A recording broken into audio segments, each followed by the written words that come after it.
is this?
Wow, that's brighter than I thought. Maybe I should turn the brightness down. Uh, this is going to be difficult. Did that do it? No. Oh, that changes the light. Maybe I should put it on blue. Oop,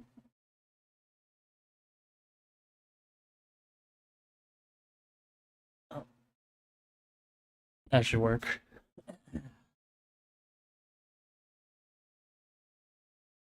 Then settle in, get comfortable. Because this might be a long, maybe not too long. I've heard that this KFC game is like maybe a couple hours, so we're looking at possibly a couple hours. Plus, I have the snacks. Now, I should say this. I don't know who's here right off the bat, but the first thing I'm going to be doing, if I put this up, I'm very. I don't. I need one of those stream decks where you push the buttons. I need one of those, but I don't have one. So here we go.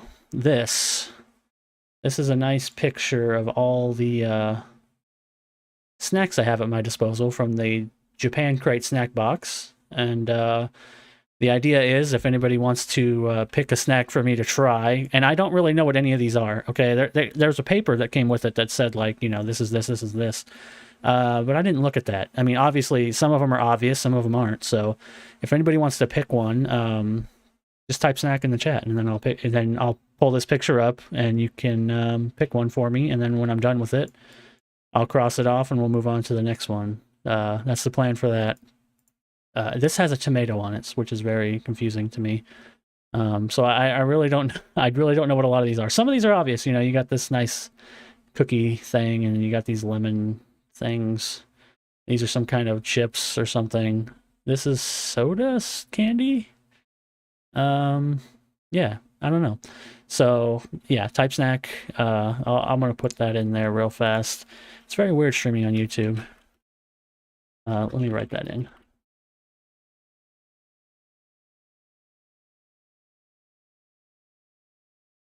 Hey, what up? It's odd. Yeah, thanks for being here, man. It's just odd with the streaming software. I have to open like a separate browser window to chat with the actual chat, but I can talk most of the time. I just wanted to explain it, but yeah, pick a snack, any snack. I don't know who's here besides Drew, but I have some $5 Amazon gift cards to give away.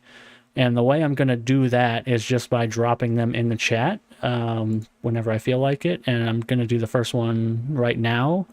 So if anybody's here who wants a $5 Amazon gift card and you're in the US, because I don't think you can redeem it anywhere else, I'm going to post a link in like the next 10 seconds. And if you want it, you got to click it first and hopefully get it before somebody else does. So first one's coming out right now. So if anybody wants that $5, click on that and redeem it. And we'll move on to KFC, which I have it written down here. See, I got it. I wrote it on this screen, but not on all the other screens. So there's the snack chat, blah, blah, blah. Everybody knows. Now let's start up the KFC game because I'm very curious. We're going to flirt with Colonel Sanders a little bit.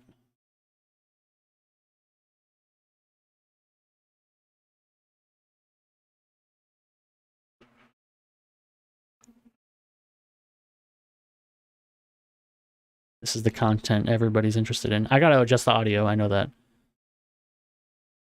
I know I'm going to have to adjust the audio. Hey, thanks for being here. If anybody did get that, you know, if you type that you got it, that'd be good because I don't know when it's gone or not, so that would be helpful. But otherwise, if you click on it and it says it's gone, then it's gone. Let me change the volume.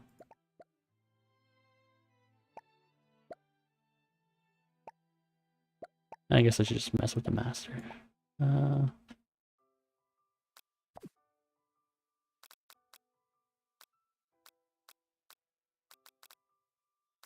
I should put a picture up, but I don't. Okay, hold on. Let me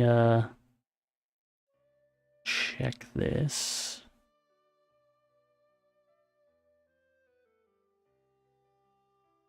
Oh, you got it, Jammers? Cool. Okay. So yeah, I have a few more of those to just give away randomly whenever I feel like it. So or maybe when somebody brings it up. Who knows? I'll just give them away whenever. I'll drop them in the chat. I put a nice little video message in there as well just to say thank you if you see that. So is there a Steam game I'd want to have gifted to you? That's okay. You don't really have to do that. I pretty much buy every game I want to play anyways, you know. I'm one of those people that's very hard to get a gift for because I'll buy things for myself and then everybody's like, "Well, what can I get you?" Like I had this argument with my dad like an hour ago. Like I don't know what to get you because you just buy everything you want when you want it. So what am I supposed to buy? Which is a problem, I suppose. But what can I do? Yeah, it's all good. Whatever you want to do.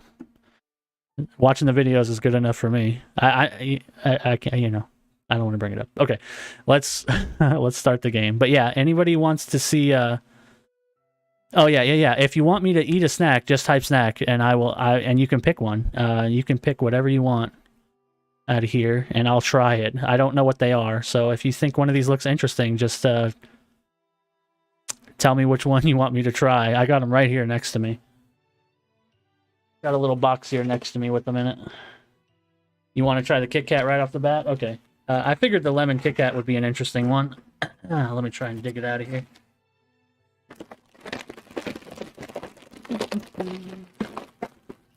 Yeah, salty lemon sounds like an interesting flavor of Kit Kat. I'm not gonna lie. I do like lemon flavored things. Move that a little closer. So here's the Kit Kat salt lemon.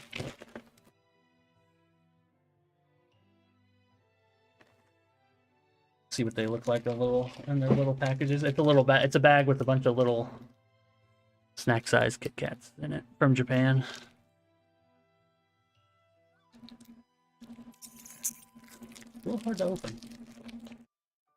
But here's what they look like, if that'll focus.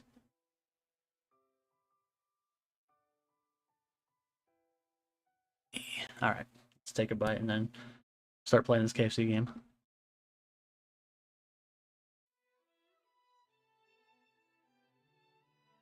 Ideally, my microphone should be gated to where you can't hear me chewing, I hope.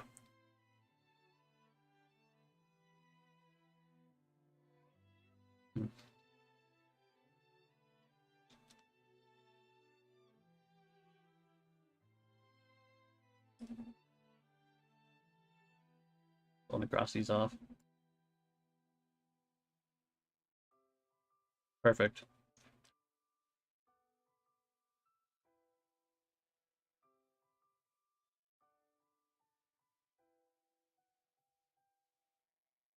These are delicious, by the way.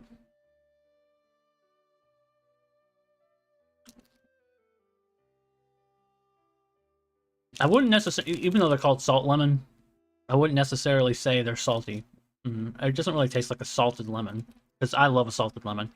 It has a lemon taste, but it's more like a lemon... It's almost like a lemon cake, which is great. I love lemon cake. So these will be eaten. No need to worry about that. I think the bag has like 10 or 12 of them in it, but they'll be gone soon. Those are solid. All right.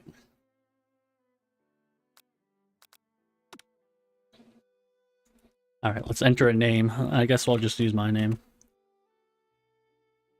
This must be my favorite shirt. It's one of my favorites. I've definitely worn it in some videos before.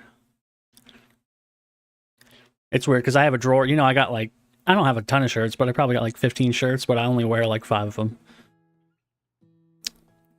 them. Should I be reading this? Should I read this out loud, or should I like just let it play? That's my question. I feel like I should read it.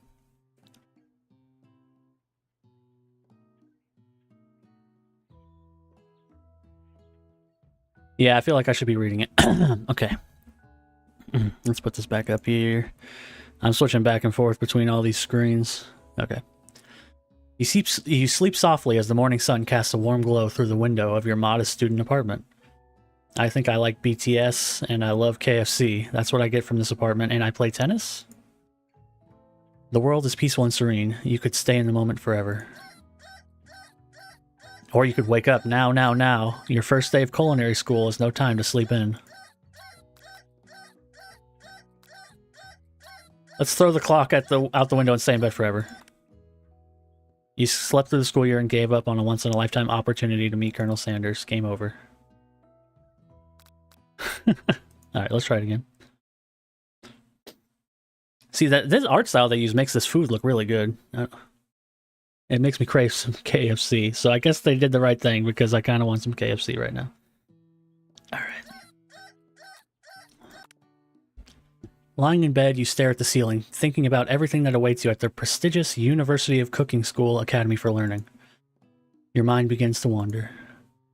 Who will be there? What will you cook? What should you wear? Time begins to fly by, and you find your imagination getting away from you. Yeah, let's daydream a bit. That sounds good to me. It's here, finally. Your first day of culinary school. So many dishes to prepare. So many students to meet. Your mind is swimming with possibilities when you realize you're running late. You grab a biscuit and burst out the door in a hurry because you just got KFC biscuits lying around. Delicious. Just what you needed to wake up those taste buds. Oh no. I know this feeling. Yikes, you're in such a hurry, in fact, that you forgot to put on any deodorant before running out the door. You're sweating buckets as you rush to arrive on time. Uh-oh. Standing in the quad, you gaze upon the magnificent University of Cooking School Academy for Learning. That's quite a mouthful. Here comes your lifelong best friend forever, Miriam. She's the most adorably awkward person you've ever met, and you absolutely love her for it. Hey, they got my name in there. Good morning, Josh. Are you excited for your first day, the first day of the rest of our lives? Actually, I'm because I sure am. Excited, a little nervous. Okay, a lot nervous. What the? It's just that this morning I made breakfast for myself, but, well, when I ate it, I couldn't taste any love in the food. What if I'm no good? What if I fail? Classic Miriam. Raised by MasterChef parents, she's always held herself to a very high standard. Ever since we were little babies playing together and you rescued me from that quicksand box, it's been clear to me that you're the most loving, caring person I know. You're gonna do great. Oh, she's got a voice. And it's a crying voice. But with University of Cooking School Academy for Learning's famous 3-day only semester... Okay, that's not a semester. That's just like a course. I'm afraid of being left behind and never catching up. A sweet girl, Miriam has always had a flair for the dramatic. This summer, she got so nervous about her first kiss that she chipped a tooth practicing on a mannequin. Should you pep talk her or change the subject? Oh no, I'm a pep talk, right? Yeah. You gotta bring them up. Bring your friends up, okay? Don't just change the subject, you know? Kiss their ass a little bit. Remember last month when we saw that fortune teller and had our tarot cards read? The lady with the mask who gave me nightmares? I've been trying to forget. I know she looked spooky, but she was so sweet, and she told you that you were destined for great things. Remember that card with the fancy-looking tower, and that other card featuring the handsome fellow in the red suit? I've been waiting for so long to meet a handsome fellow I could call my own. And I'm sure you will soon. In no time we'll be graduating, and you'll be delighting the world with your heartfelt cooking in no time at all. Well, you said in no time twice in 2 sentences, so that's probably a bad thing on my part. As you talk Miriam up, you can feel her nerves begin to ease. You know what? Maybe everything will be okay after all. And if not, at least I have these killer bangs. Can you believe I cut them myself? I mean, yes, I can believe that. You can you can definitely believe it. I cannot believe it.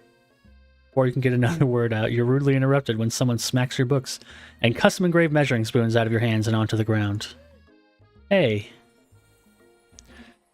It's Ashley. I guess it's Ashley with an extra E. Your arch rival. She's totally evil, but you can't help but be filled with jealousy. She can get anything she wants, and she knows it. Hello. I'm just gonna say Ashley. Ashley. Oh, I didn't see you there, chicken shins. You leave Josh's shins alone. They're perfectly normal skins. You can't stand Ashley. Even her name is annoying. You know for a fact that it's actually... Okay. Fair point. You know for a fact it's actually Ashley, but she added extra letters to make herself feel better than everyone. If anyone here knows what perfect shin looks like, it's us. We're not going to let you or your really weird insults get to us. Across the quad, you see Ashley's best friend, Van the Man, has stopped to look at his own reflection in the mirror. His pants are so tight you can see him casually working out his glutes while he styles his hair. No lie, they're rocking glutes. Okay, this is a little bit more interesting than I thought it would be from... This is an official KFC product, by the way. This is not a fan project. KFC paid for this. They made it. They endorsed it. It's real. Van? You rang? You've never been sure what their arrangement is, but as long as you've known them, Ashley and Van have been just as close as you and Miriam, but substantially more devious. I can't believe that University of Cooking School Academy for Learning would ever allow people like you to attend as students. I know, right? You'd think they'd just hand us our diplomas now. Or maybe hire us on as professors. You amateurs could learn a lot from us. With the first day of school about to start, there's just not time to properly tell these two off, so you resist the urge. Let's go, Miriam. Psh, see you later, losers. As you approach the door, you see a goofy-looking kid pushing hard against the window directly next to it. Oopsie. I think it's broken. You reach forward and easily pull the door open. That should do the trick. I love you. I think you mean thank you? My name is Pop. I was named after my Pop. He's old.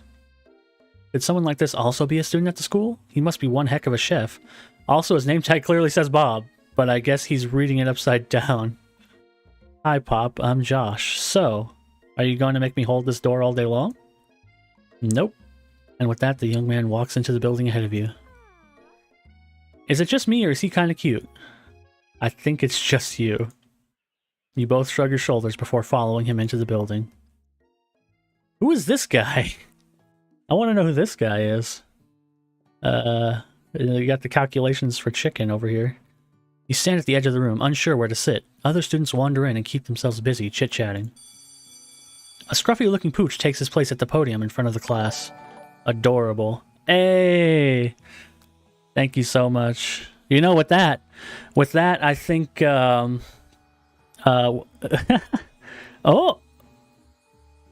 I like that. I didn't see those little animations. Those are cool. Is that a lemon? I don't think the other one popped up. Just the $1.99 one. That's weird. They're supposed to pop up like in order, but I guess that one just did not show up for some reason. So I'll just play this again. Oops. I'm gonna play it double because the other one's not showing up, but that's okay. It's all we'll work through it. But I'm gonna drop another $5 Amazon code. So if anybody can get this code, oh, never mind, it did pop up. But whoever gets this code first, it's first come first serve, and I'm about to drop it as soon as I'm done copying and pasting it. So here we go. Get ready with your clicks.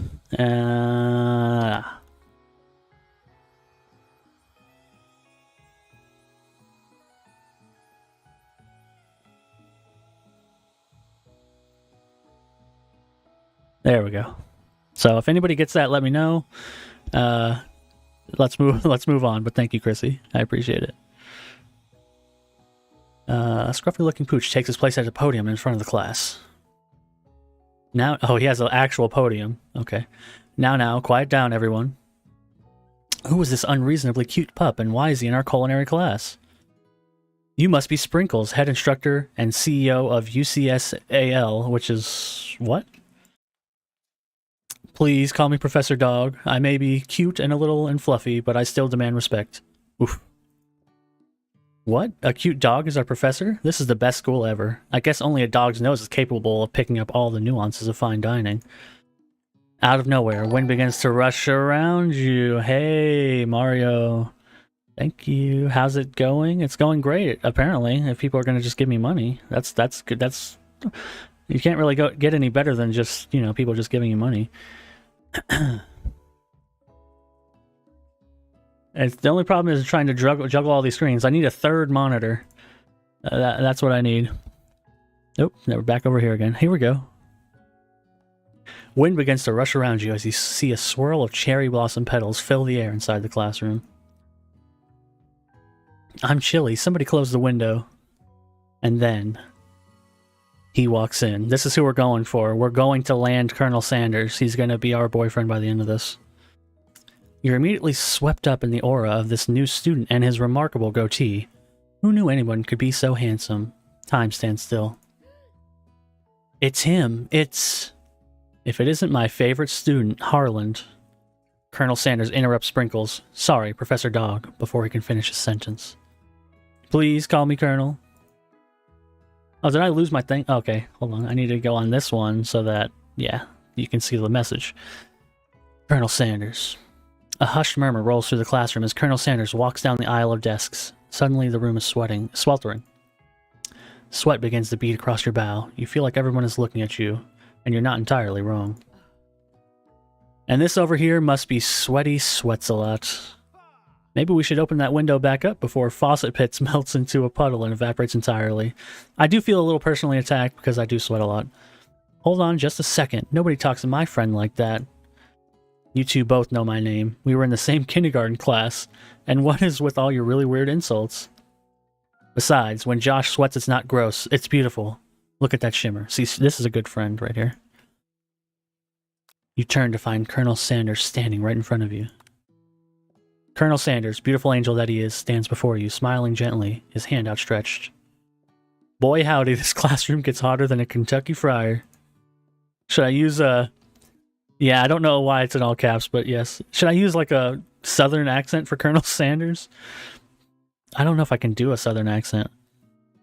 Please, use my handkerchief. I'm bad at accents. You freeze up. Colonel Sanders is talking to you. Wait, Colonel Sanders is talking to you about how sweaty you look? You're completely mortified.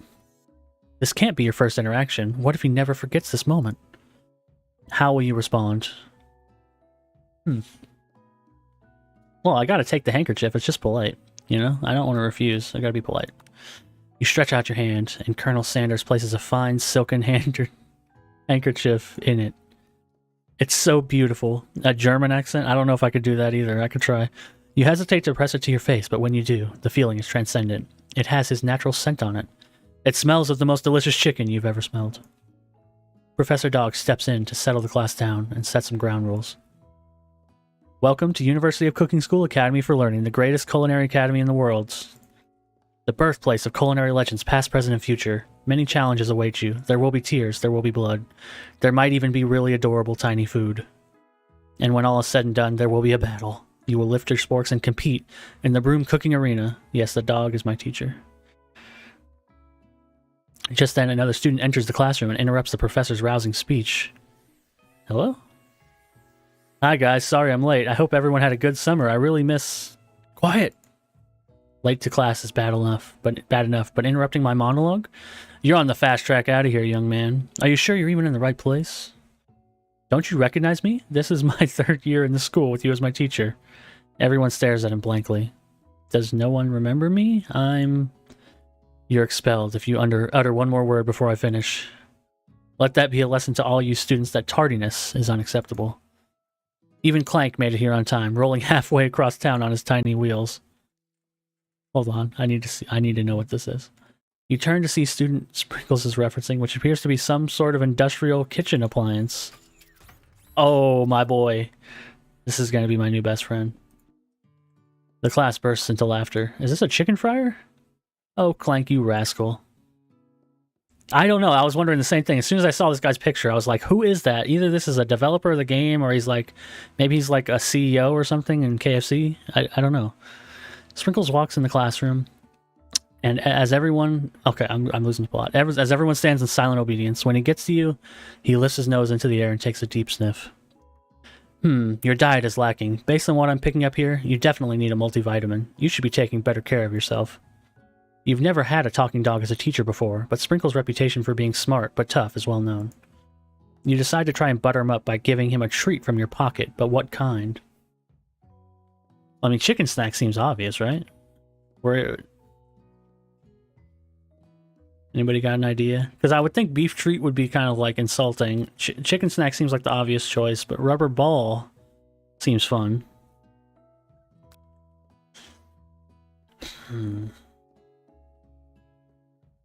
Yeah, chicken's probably the good way to go. You reach beneath your apron and return with a chicken snack in your hand. Sprinkle's eyes go wide as he locks onto it. His favorite. Got him. Well, I think there might be some competition for a new star student.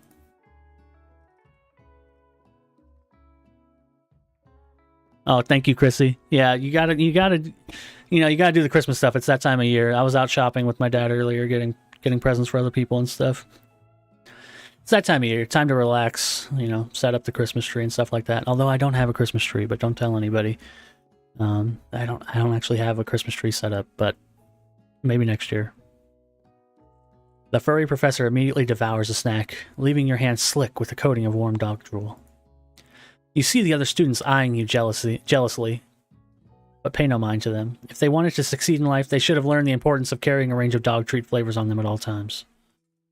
Settle down, young chefs, take your seats, and prepare to have your minds open to the amazing possibilities of culinary creation. As everyone rushes to claim their favorite seats, you're left standing at the front of the room. Only 2 options remain. Hey Josh, there's still a seat here. It seems that no one has claimed this seat next to me if you're interested. Oh no. Is my best friend going to understand that I'm trying to get laid? Is she going to understand that? Or should I sit by her just to be, a good friend? Oh god. I would think if she's my best friend, she should understand what I'm trying to do. I would hope. You move to take a seat by Colonel Sanders. It appears he brought no books, pens, or pencils. However, his perfect upright posture shows off a seriousness that makes you confident in his desire to learn. Thanks for offering me this seat. I've only had 2 rules. Do all you can and do it the best you can. It's the only way you can ever get that feeling of accomplishing something. That's so inspiring. A little off topic if you ask me, but okay. As soon as you've settled into your seat, the professor makes an announcement. Think fast. It's time for a pop quiz. Okay, here we go. Yay, a quiz about me. This incredibly important and surprisingly short quiz will tell me if you are ready for a life at culinary school.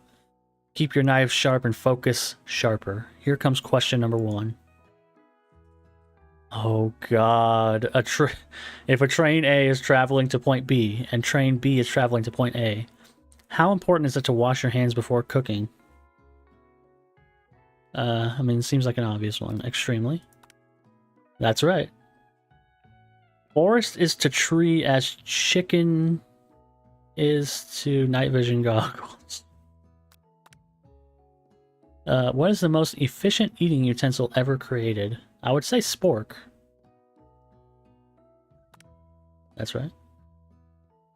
What food is best for a broken heart? Anything as long as it's prepared with love and not too much salt, camel meat, or a pancake that looks like a silly face.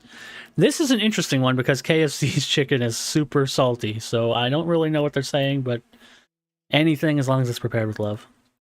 That's right. Is Sprinkles a good boy? Yes, he's the best.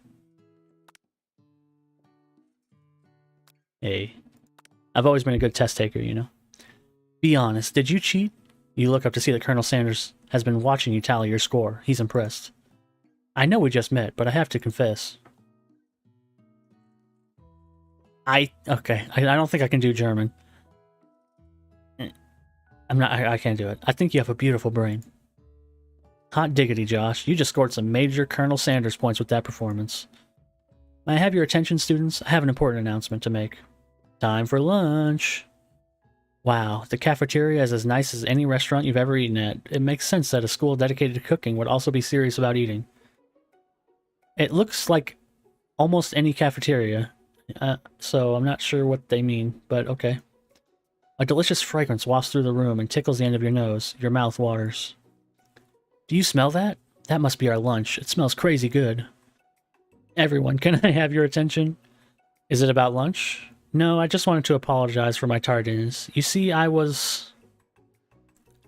Yeah, nicer than a KFC? Yes, I suppose that is true. But they make it seem like... She made it seem like she was amazed, but it's just tables with chairs. There's no... And a couple flowers.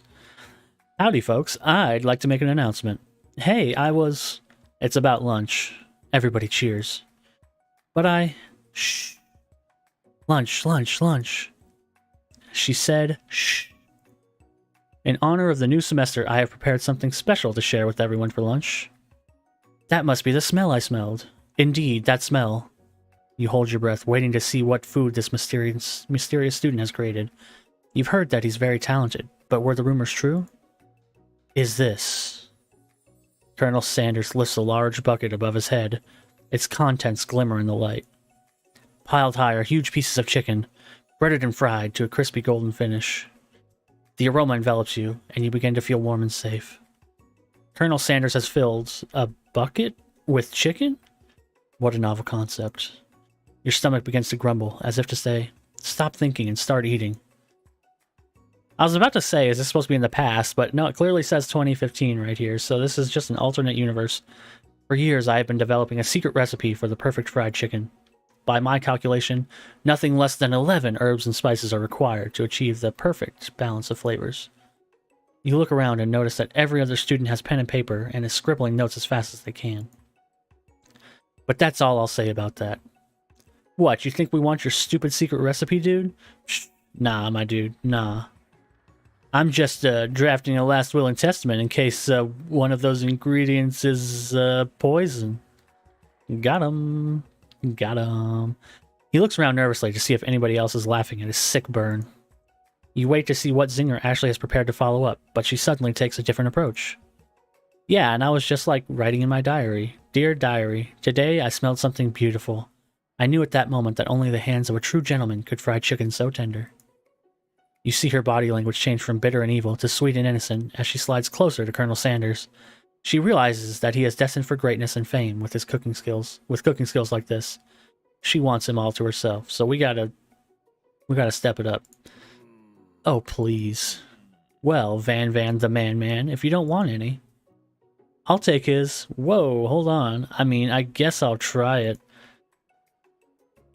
Oh, that's a good point. Is it like a double meaning for zingers? Yeah, zingers used to be the like chicken sandwiches, right? I think they still exist in like Canada or some other country. I think they still have zingers. He takes one bite and his eyes grow wide. He starts contorting his face as he tries to hold in the pure exhilaration and act unimpressed. I guess you probably don't eat a KFC very often. I mean, you know, since it's 90% chicken, but I mean, they do have some good sides, I guess, but not really that good. Easy now. There's enough for everyone. Please, follow my fellow classmates, dig in. You take one of the pieces of fried chicken out of this bucket and sink your teeth into it. It's amazing. Tasting Colonel Sanders' food transports you to another dimension. Alone with your taste buds, gripping a drumstick in your hand, you float weightlessly. Focus your mind and meditate on this moment. Try and identify every flavor. Savor the moment and everything that it tells you about Colonel Sanders' culinary art, or swim towards the light. I'm gonna savor the moment. The flavors in your mouth are beautiful, pure, heavenly.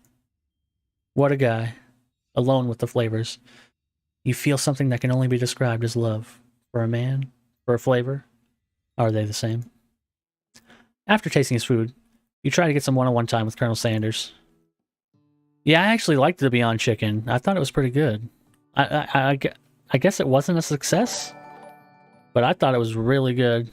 Oh, thank you. I wonder how this works with subscribers. Is that a YouTube subscriber? I have to assume so. Yes, it is. So thank you to Hurricane. I didn't know it popped up YouTube subscribers like on the thing. That's cool. I don't know if he's in here, but thanks. After tasting his food, you try to get some one-on-one time with Colonel Sanders.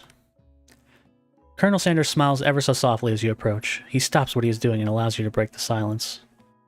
Colonel, I wondered if I could talk to you for a second. Anything for a fellow chef. What exactly was on that chicken? How bold of you to come out and ask. It's an idea I've had for a new combination of flavors that will make me my fortune and establish my legacy for all time as I open a chain of highly successful fried chicken restaurants. No big deal. It's just you and me here talking. I can keep a secret. In fact, I've got some of my own that I'd be willing to trade. What's the rush? Semester is only getting started. We've got 2 more whole days to get to know each other. He's clearly not going to give it up easily, but it doesn't hurt to be persistent. You know what they say about secrets, Colonel. Shouldn't learning be fun? You've got moxie, I'll give you that. Colonel Sanders looks both ways to make sure you're truly alone, then leans in. You can feel his warm breath as he whispers. Just one ingredient. But you can't tell. I use... Oh, they actually blanked it out. That's funny. That's not fair. Is there a save button? No, there's not. How do you even save this game? Resume, load, settings, title screen. Huh. I'd never have guessed that. In fact, you're not even sure where you get some if you searched. While you're wrapped up in that huge revelation, you notice that Colonel Sanders has disappeared. While everyone else is still in the cafeteria, you decide to look for him. You find Colonel Sanders outside, standing in the quad. Oh, it's you again. Howdy. Down for this? Of course, yeah. That's the point. I think there's like 18 in there, so we got a lot to go through. Here we are. Yeah, the picture kind of hard to do, but yeah, anything you want. You tell me what it is, and I'll pick it out of this Amazon box that I put them all into.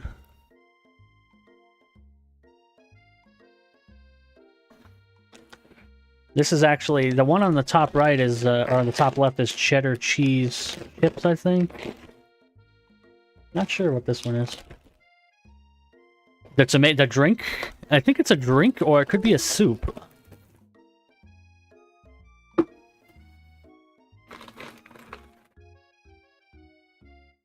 Let's see. See, because it's all in Japanese, so this could be problematic. I might have to look it up to see if I'm supposed to shake it or something.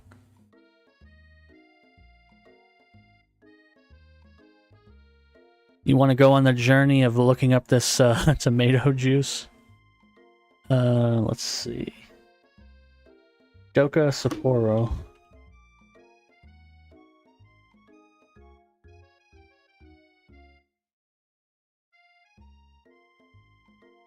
Tomato?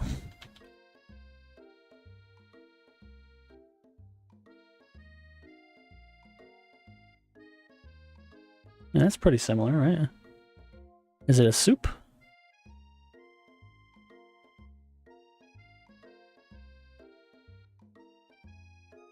Yeah, I don't want to shop right now.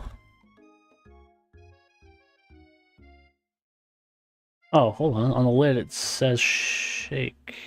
Or it doesn't say shake, but it's got a little symbol. I think that means shake. Also, Bing is not really helping me right now, so let's do this.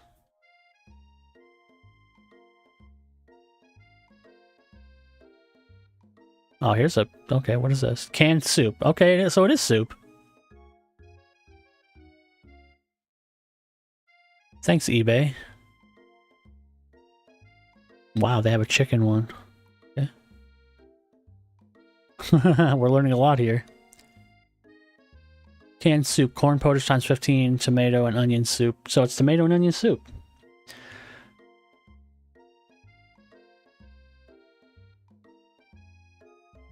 Why is it cut off? Delicious cold and even delicious at room temperature. No, I mean, I want to try it. I mean, I got it.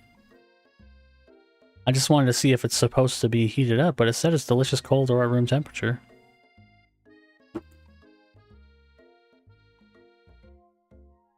According to that guy. So let's do it. Let's crack it open.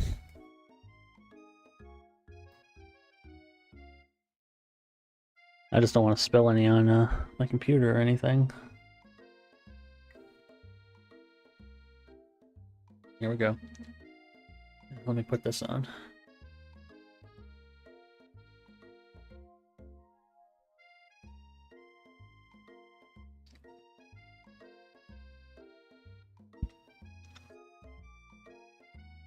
Oops, drop the lid.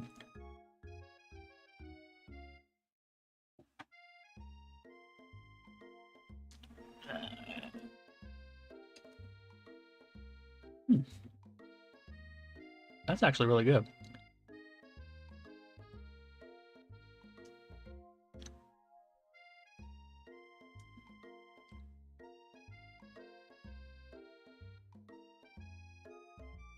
I'm trying to think of a way to describe this.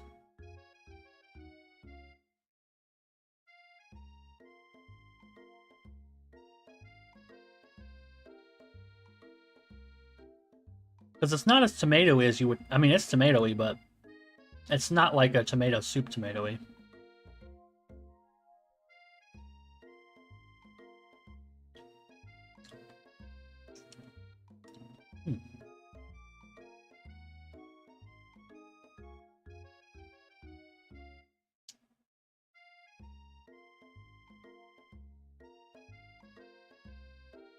Doesn't look like there's anywhere else I can look at it.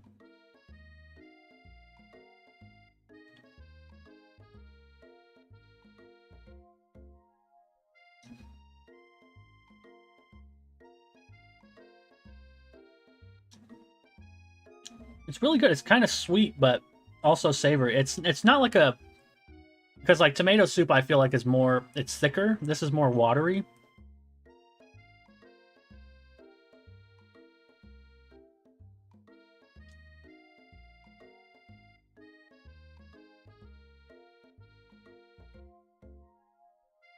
But it tastes surprisingly... Like, I could see why you wouldn't want this hot. It tastes good cold, and it's a little bit... It's more like a sweet tomato, kind of like those, what do you call those little tomatoes you buy, like grape tomatoes?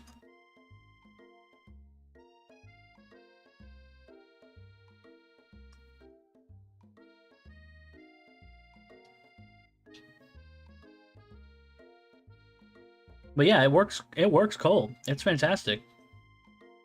No, it's not ragu. It's not like drinking... That's what I'm saying. It's very thin. It's very watery, but like I think that's a good thing, because I don't think you'd want to drink a creamy soup out of a can. And I guess you could just refrigerate and put it back. I almost drank the whole thing though. It's down to like right here. I really actually like this. Kind of like a Bloody Mary, yeah, except without the alcohol. That's a pretty close comparison. Yeah, this is actually really good. I would think about buying this if I didn't have to import it from Japan for 100 and how much was it? $117. I mean, you get 15 and 15, and the corn one's probably good too, but what does that make it? It's like almost $4 for one. Not worth it, but it's a really interesting snack. You could definitely take this with you. Like, you could take this with you and just drink it. It's pretty good. I'll put it over here. Did I get any Pockies? No, I didn't get any Pockies. I have, no, I didn't pay $100 for that. This is just, if I wanted to buy more, it would cost me $100. The crate together was $40 for all the snacks, which is still pretty pricey, but, you know, you gotta do what you gotta do. No, I, got... How do I exit out of this? These. So we'll cross this off. If you want to pick one, Mario, you can. And I'll try it. Yeah, tomato soup to go, but you don't have to heat it up. It's cold, which I actually like. I think that's a good idea. I think it's great. If they made it in the US and I could buy it for like $2, like $2 I think would be like the good price point for that. Maybe $2.50, but... You know, you can't just buy them individually unless you live in Japan, so that's the problem with that.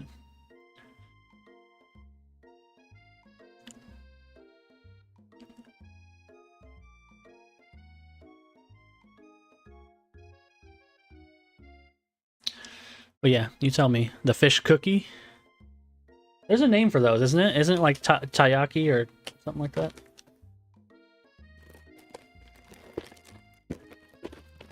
I'm pretty sure this is going to be good. I know I've had one like it before.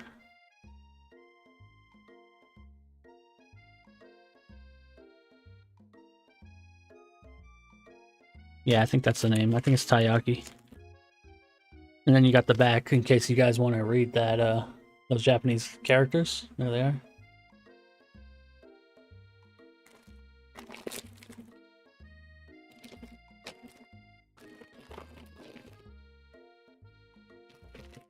I do always appreciate the packaging. They always do a good job on the packaging. It comes in a nice little plastic container.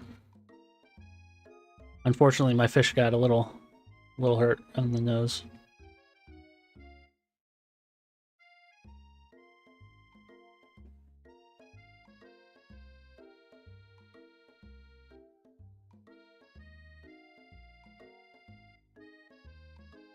It's chocolate filled.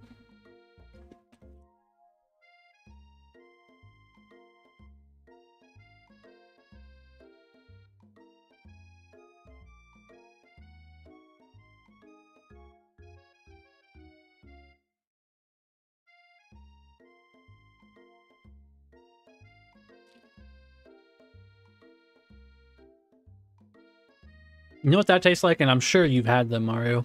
I don't know if you've had them, Drew, but like if you're broke and you shop at the dollar store or like Dollar Tree and you buy those, like they're just called like wafers. They're wafer cookies, like crisp wafer cookies, and they have layers of like wafer chocolate, wafer chocolate, wafer chocolate.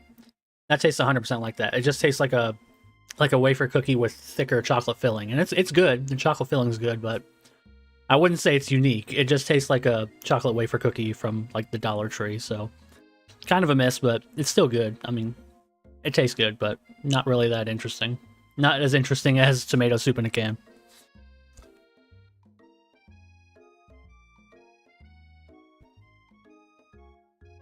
Yeah, I mean, they are good. It's been a while since I've had one, but it tastes just like that.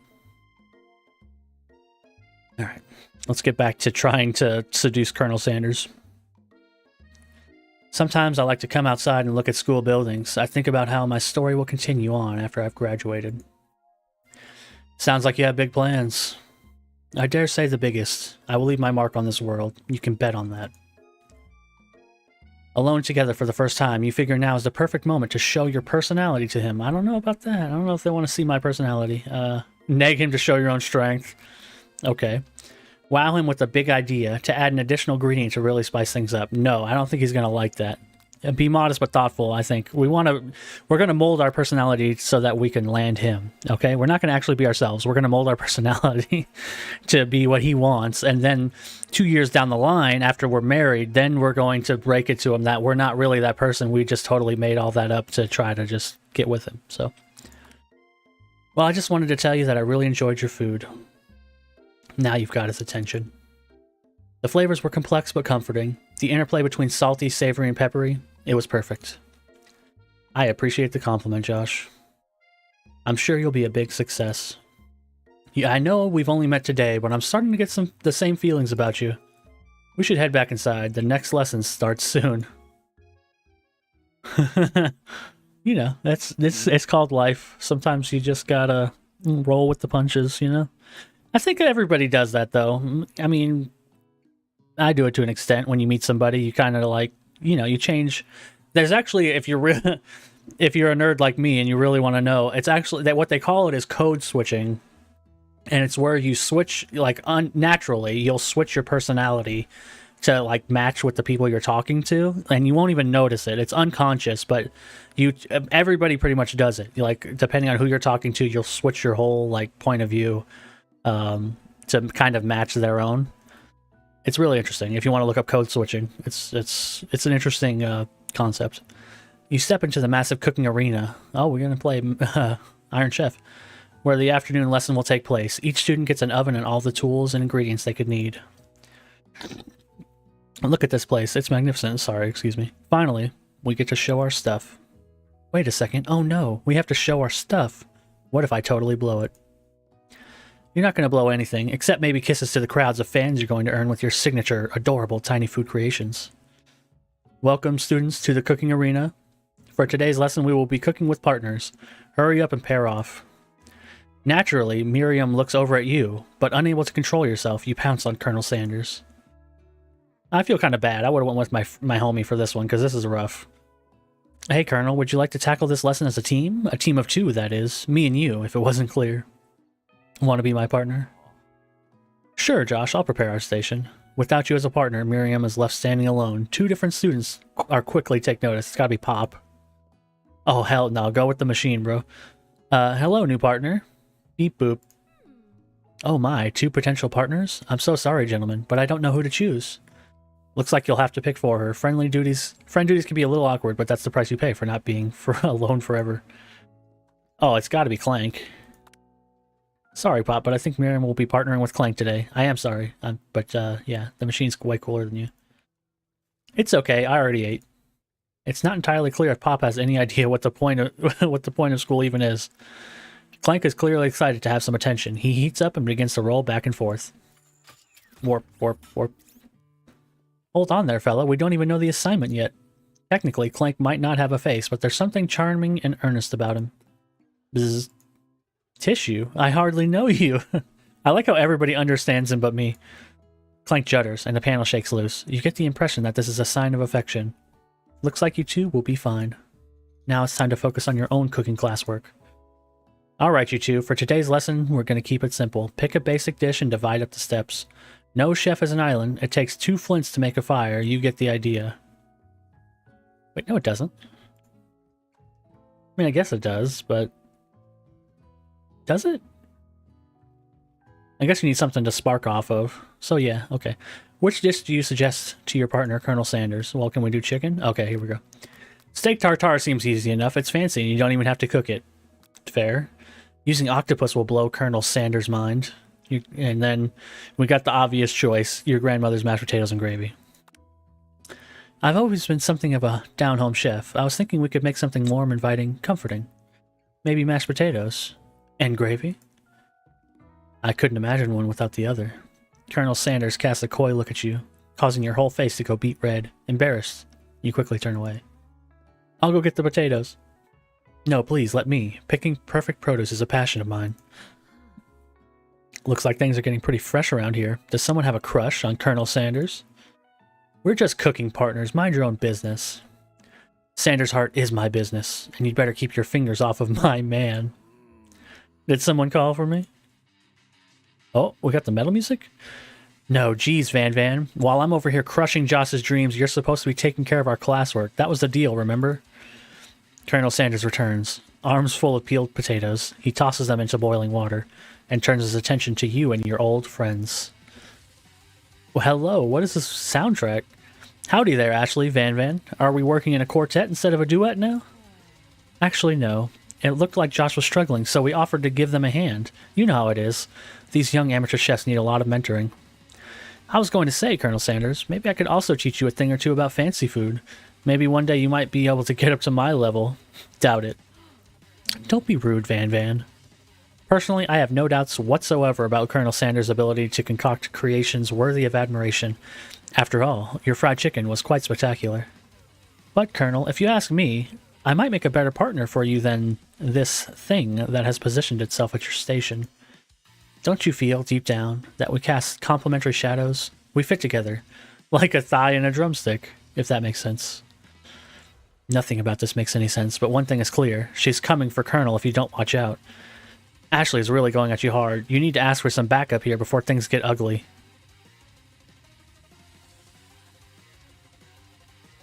Turn to Colonel Sanders, hunk of hunks in your time of need. I feel like I gotta get my girl in here to fight back. You turn to Miriam, and as soon as you find her, she senses it and looks back. This girl's friend in need radar is second to none. She immediately comes running over. Is somebody threatening my friend? I will destroy them. I actually think that Ashley and Van Van were just leaving you in the dust, vis-a-vis my skills as a chef, perhaps. But stepping away from this competition, you're sorely mistaken. Miriam, you're a loyal friend, but Josh is my partner for today's activity. You look for Sprinkles in hopes that he might step in, but he's nowhere to be seen. Darn those cute corgis and their short but sturdy stature.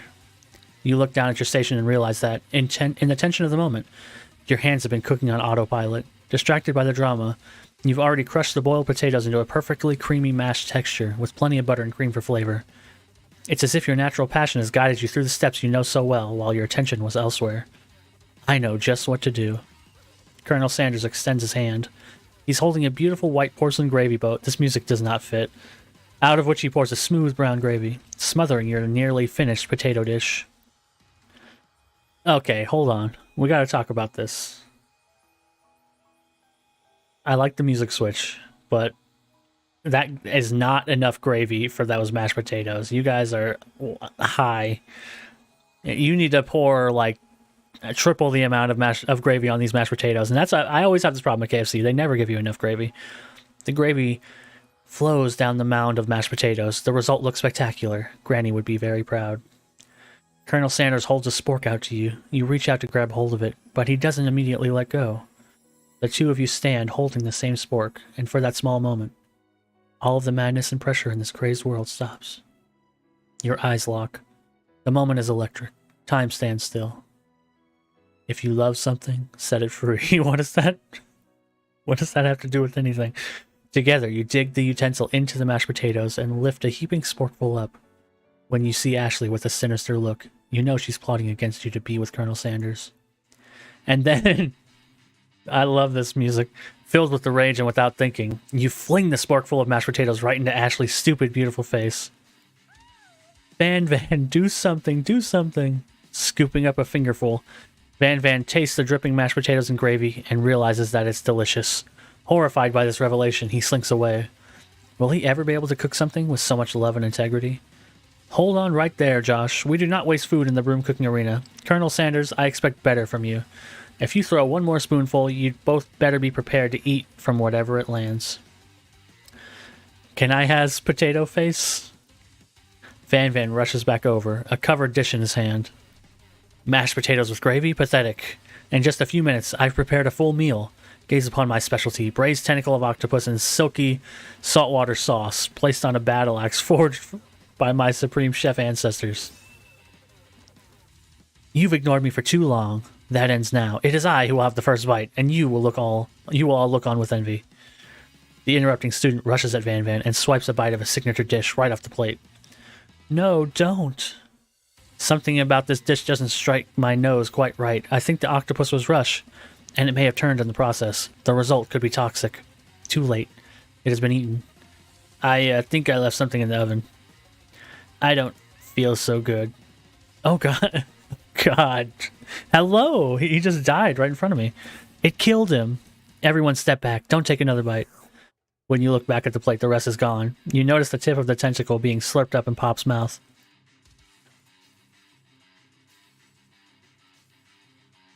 Pop winces in pain for just a moment, and then is immediately brought back to his oblivious self. Oopsie. Tastes like poison. The entire class is gathered to watch Pop's final moments. Shock has frozen the whole crowd. They are as motionless as statues. Yeah, the JoJo Pop-Pop is... Yeah, I think that's why they call him Pop-Pop. I think it's supposed to be... It's deliberately like JoJo. The class bell rings, disrupting the moment, and snapping everyone back to reality. It would appear that Pop's enthusiasm for trying new things, despite obvious danger, has inoculated him against poisons of all kinds. I'm not sure the professors here make enough money. Hello? I just turned into a ghost over here. Seeing that you're shaken up by that really annoying student and all his nonsense, Colonel Sanders approaches you. I'm sorry you had to go through that. Please, let me walk you home. What? Like, for real? Oh, come on. You follow Colonel Sanders out of the room. At night, the school building has taken on another vibe entirely. It's dark and more than a little spooky. Colonel Sanders stands in the quad's neon glow and speaks softly. Those mashed potatoes you made in class today. Before you go on, I want you to know, they're not a great representation of my skills. I didn't even realize I was making them. They were amazing. Tasting them, it reminded me of why I became so passionate about food to begin with. Colonel Sanders is getting choked up. Cooking is obviously important to him, in a way that you find inspiring. Now might be the perfect time to tell him you're developing feelings for him. Colonel Sanders? Yes, Josh? There's something I need to tell you. Hold it right there. There's something I need to tell you first. You see, when I was just a boy, I had a dream that one day I would be the greatest chef the world has ever seen. And every day since, I've been working towards that dream, day and night. Never stopping, never resting. Also lifting a lot of weights. Like so many weights. We should follow our dreams with all of our hearts, that our souls may grant them like wishes floating on a shooting star. Hey, no, you... Shut up! I'm the only one to say inspirational stuff and be the star of the story. Are we forgetting that your cooking literally killed a guy? You can't prove that. I also saw you kill that guy. What was his name? Somewhere in the distance, you hear a long, sad sigh. Forget him. We're talking about me. Me. I'm the hero.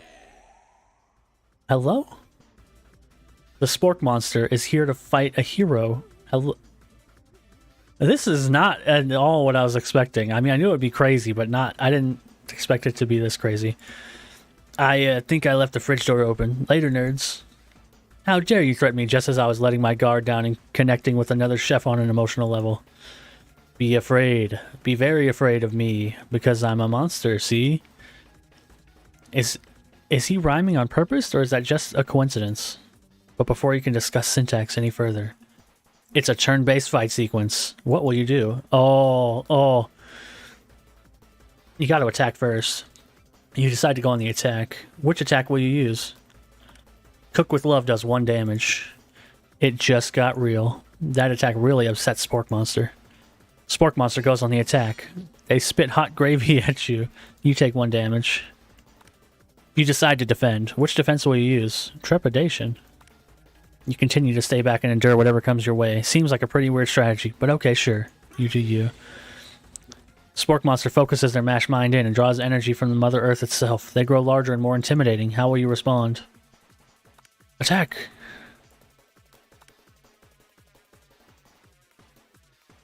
Spork Monster uses Utilitensile. You take 2 damage. If you take much more damage, you're not going to survive the battle. Oh, this is rough.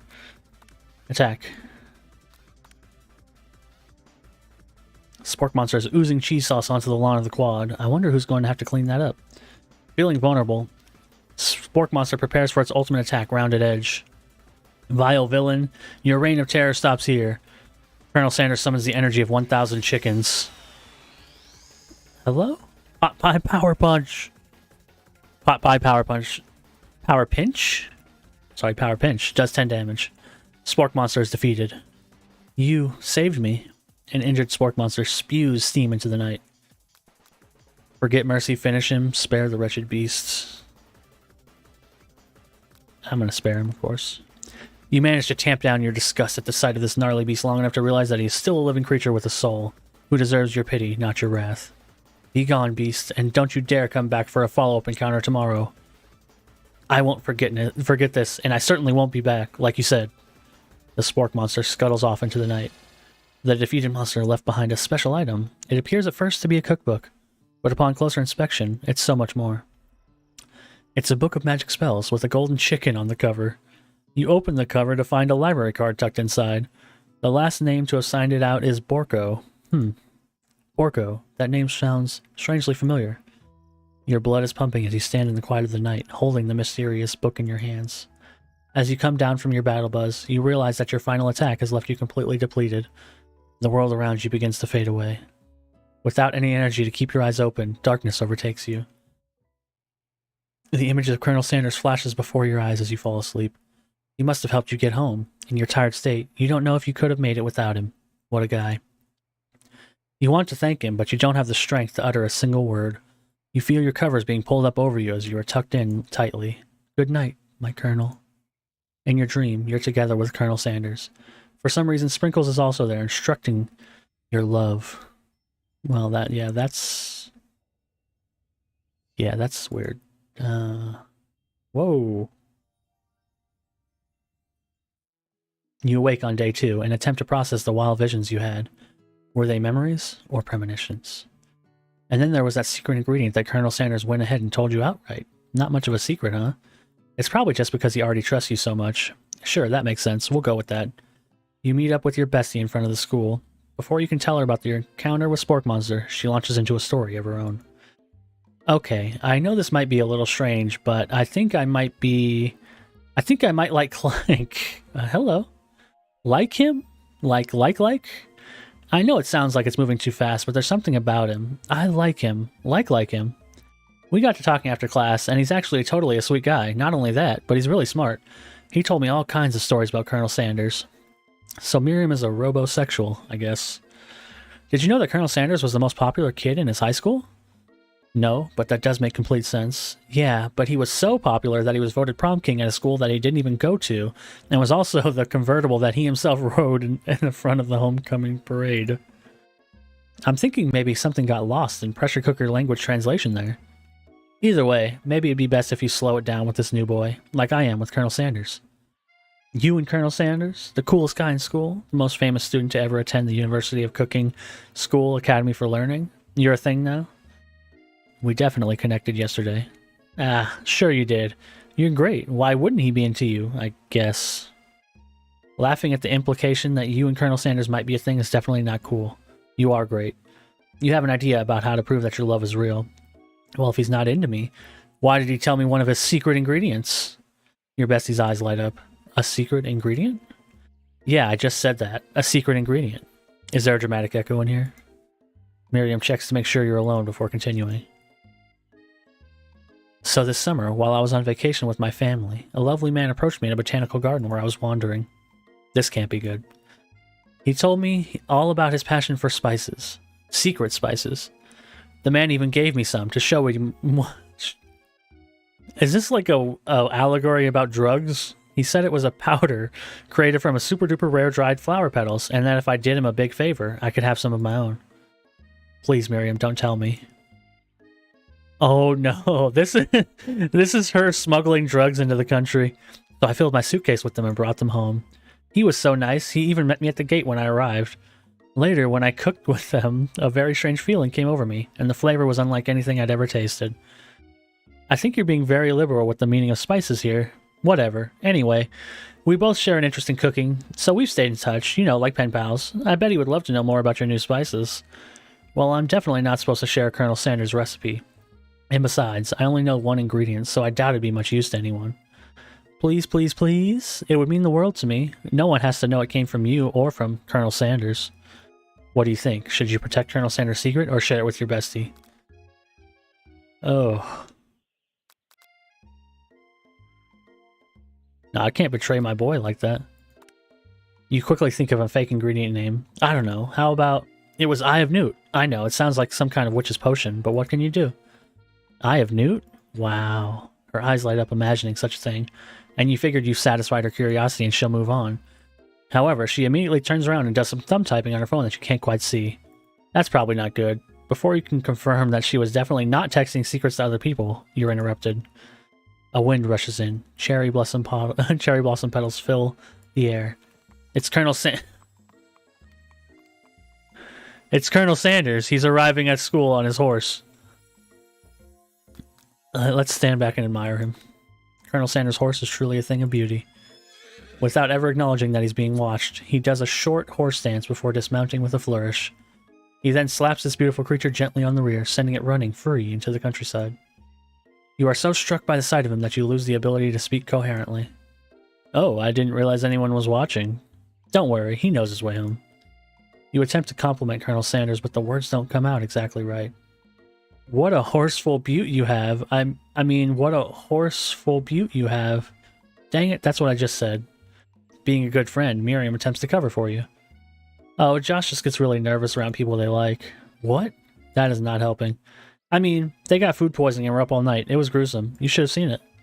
She gives you a wink and a smile as if to say, situation handled. Can't blame a girl for trying. And with that, Colonel Sanders disappears into the school, leaving you and Miriam to follow. When you enter the classroom, you can see your two rivals, Ashley and Van Van, are doing something bad. By the way they're hiding, you know it must be really bad. Like counterfeiting recipes bad, experimenting with restricted ingredients bad, summoning a demon bad. You try and get a peek over Van Van's hulking shoulder, but he sees you coming. Whoa there, little one. I'm not sure you're ready to handle this. Why don't you make like a bee and mind your own wax? What does that mean? Act like you're not interested in them, but really try and get a closer look. You sit near the rivals, but leave your back turned to them. You even hear Van Van muttering something that sounds a bit like a magic spell. However, he notices you eavesdropping. You try and cover your tracks and improvise an excuse. Ahem, it's time for class, and you're distracting the rest of us who want to learn. Now you've upset them. Oh, and you're the Emperor of Cooking, are you? You make the rules? I'm not sure you'd know a good meal if it ain't you. Being the best chef in the world takes more than just culinary skills. It takes creativity. It takes panache. And it doesn't hurt to use a little evil. You finally get a look at what they were hiding, and you instantly recognize it. It's a book, just like the one you found after your encounter with the spork monster. That's the same book I found last night in the quad. Ashley immediately elbows Van Van, who hides the book behind his back. I don't know what you're talking about. It's a family heirloom, and its contents are secret. You notice that they haven't just been studying the book. They've got Pop pinned to the wall, and they're tossing potato skins at him as he tries to catch them in his mouth. We're playing. Before you can dig in any further, you're interrupted by the arrival of more students. It's almost time for class. Beep beep. Clank must be running late. He's in such a hurry that he rolls right over Van Van's meaty foot. Hey, watch it, bucket of bolts. You watch how you talk to him. He didn't do anything. Bzzz. Who do you think you're talking to? I've never heard such language, not even from a stand mixer. Womp womp. No, your mother was a stand mixer. Bzzz. Van Van jumps to attack Clank, but Clank shocks Van Van, sending him flying across the room. Protect me, Colonel Sanders. These crazed men are about to come to blows. I think it must be over me, but I'm not interested in either of them. Ashley's tone has completely changed in an instant. She bats her eyelashes at Colonel Sanders. Surely he must know that this is a ruse, right? Gentlemen, get a hold of yourselves. Save it for the arena at least, or don't. Honestly, what do I care? I've got lofty career aspirations to focus on. Maybe I can help you with your business plan. Just then, Sprinkles arrives to signal the true start of the class day. He's panting, which doesn't seem that abnormal. He's a professor, but he's also a dog. Students, please take your seats. I apologize for my late arrival. I spent the morning chasing a car all around town, and my tiny legs are very, very tired. But I'm here now, and I hope you're ready to learn. Rub his furry dog belly. He loves it. After he catches his breath, Sprinkles regains control of the classroom. Without further ado, we'll review the global history of my favorite fowl, the chicken. You want to pay attention to the lesson, truly, you do. Which is why, in 1776, at the signing of the Declaration of Independence, it was a chicken who first signed their name. But you can't help but daydream about Colonel Sanders. And you miss most of the important parts. When you come to, Sprinkles is holding a tray of food in front of you. Well, Josh? Naturally, this appears to you to be a sample platter. What item do you want to sample? Well, I wouldn't sample a glass of water normally. A dog biscuit doesn't seem like it's for me, so I guess a shimmering pepper? A brightly colored pepper stands out from the other items. It sparkles in a most eye-catching way, so naturally you reach out, grab it, and eat it right away. However, your body is not prepared for the heat. The pepper has triggered an intense spice hallucination. It feels like forever as you trip through the universe. My friend. Oh, this guy again. I'm here to give you an important message. You must avenge my death and fulfill your destiny. All you must do is... I was saying, to fulfill your destiny, all you must do is... Sorry, I think I've still got some spice stuck in my throat. It's fine. I'll work through. To fulfill the prophecy, you must... You feel yourself begin to reach consciousness. Aw, man. I love the ghost guy. You come to and find everyone is staring at you. That pepper was the last of its kind on Earth, and now it's gone forever. You think to yourself, geez, I should pay better attention. We all make mistakes. I'm sure he'll forgive you someday. Come on, it's time for lunch. I guess the pepper wasn't the best choice. Before anyone can relax, the cafeteria lights dim, and your rivals make a dramatic announcement. Today's lunch will be prepared via timed competitive cook-off. The level of theatrics with these two is off the charts. Demand that they stop wasting everyone's time. Step up and tell them you're on. A bit of lunchtime competition, eh? Count me in. If I have to wipe tables with you fools before I set my lunch down on it, so be it. I'm not the fool. You're the fool. Fool? Good one, Van Van. I like your gumption, Josh. I'll be watching your performance. Just as things reach a boiling point, Sprinkle steps in. Surely he'll put a stop to this madness. Now, students, please settle down. This is a lunchroom, not a sporting court. Finally, a little sense. You breathe a sigh of relief. At least, not until we turn on the timer. Just then, a huge red light blasts you in the face, flashing the words, timer ready. That's what I'm talking about. Group Hal. I stand corrected. The hard way builds solidly a foundation of confidence that cannot be swept away. And that's an original quote by me, in case anybody was wondering. I hope it's a message that lifts you to victory. Like a diamond, I was forged under pressure, and now is my chance to shine. I will defeat you myself. You've had his chicken, and you've... Oh! Oh, man, that's a lot of money. I hope that's the right amount that you put in there, but thank you. Merry Christmas. No, I don't know what to say. Let's switch to a snack with that. But thank you, really. I appreciate it. Yeah, you got me a little flustered. There we go. Ugh. You got another snack you want to try? Because I'm feeling like another snack. I'm feeling like it's time for another snack.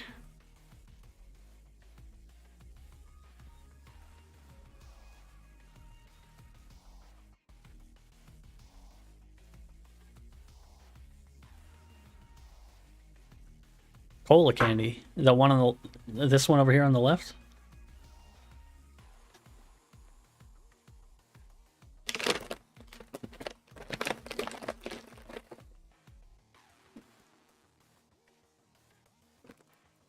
These ones?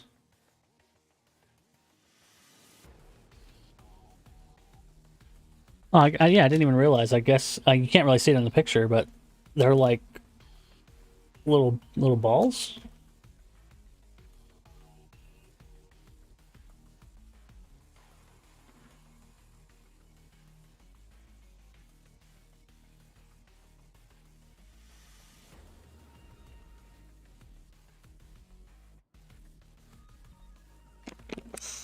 Oh, that's weird. They smell like soda.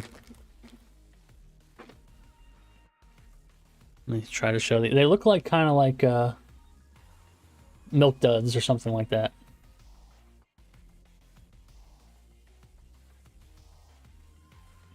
I wonder if these are supposed to be gum.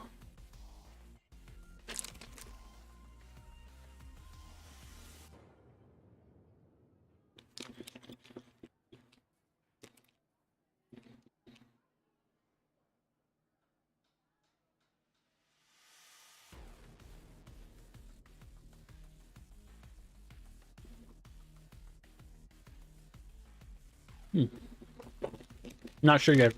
I'm not sure yet if these are supposed to be gum, so I don't want to swallow it yet.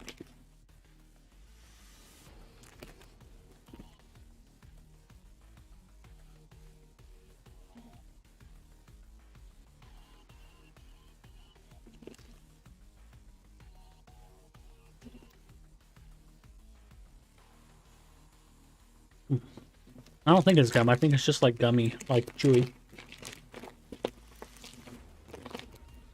And these are really interesting. Wow, they are sour. It's weird. Like, I've had these other Japanese like soda snacks kind of like these, but they really pop. Like there's a weird like kind of like a Pop Rocks sensation almost. They managed to capture the carbonated element of soda within the candy, which is fantastic.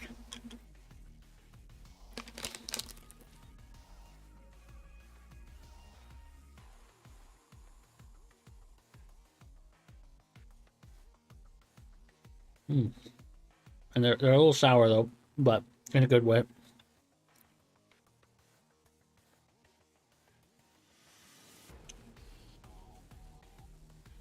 Yeah, they are very much like chewy Smarties. That's true. But these are probably more sour than chewy Smarties, and a little less chewy.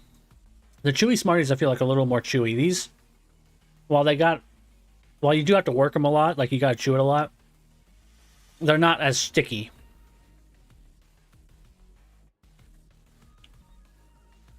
They're really good though.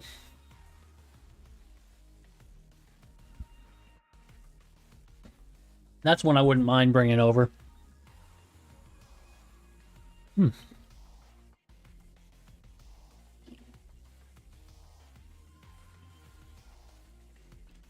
It's been a while since I had chewy Smarties.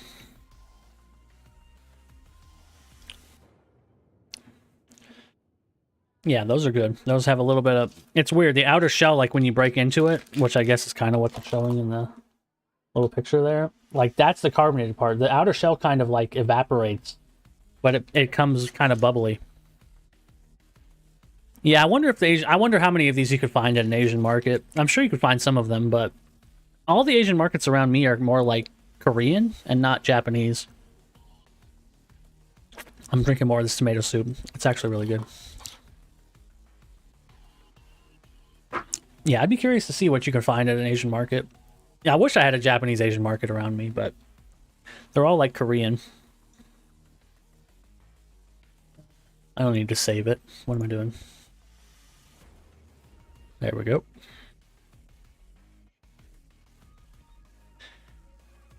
You had his chicken and you made mashed potatoes and gravy on day one, and you feel like you can really impress him again here. It's time to boil some water for the potatoes. Think fast. If the timer runs down, you'll be forced to pick randomly. What temperature does water boil at? It's 100 Celsius, right? That's right, but how would you have even gotten to the school without knowing that? Winner gets to rub my furry belly. Let that enticing offer motivate you. You're going to need to season this chicken before you cook it. You don't know Colonel Sanders' recipe exactly, but you have an idea. How many herbs and spices did he say he used? I like the timer. This is 11. You might not know all of the ingredients yet, but at least you're headed in the right direction. Tail wagging intensifies. Now that you've got some basic steps going, it's time to elevate your craft. What state of mind offers the most flavor? Gratitude?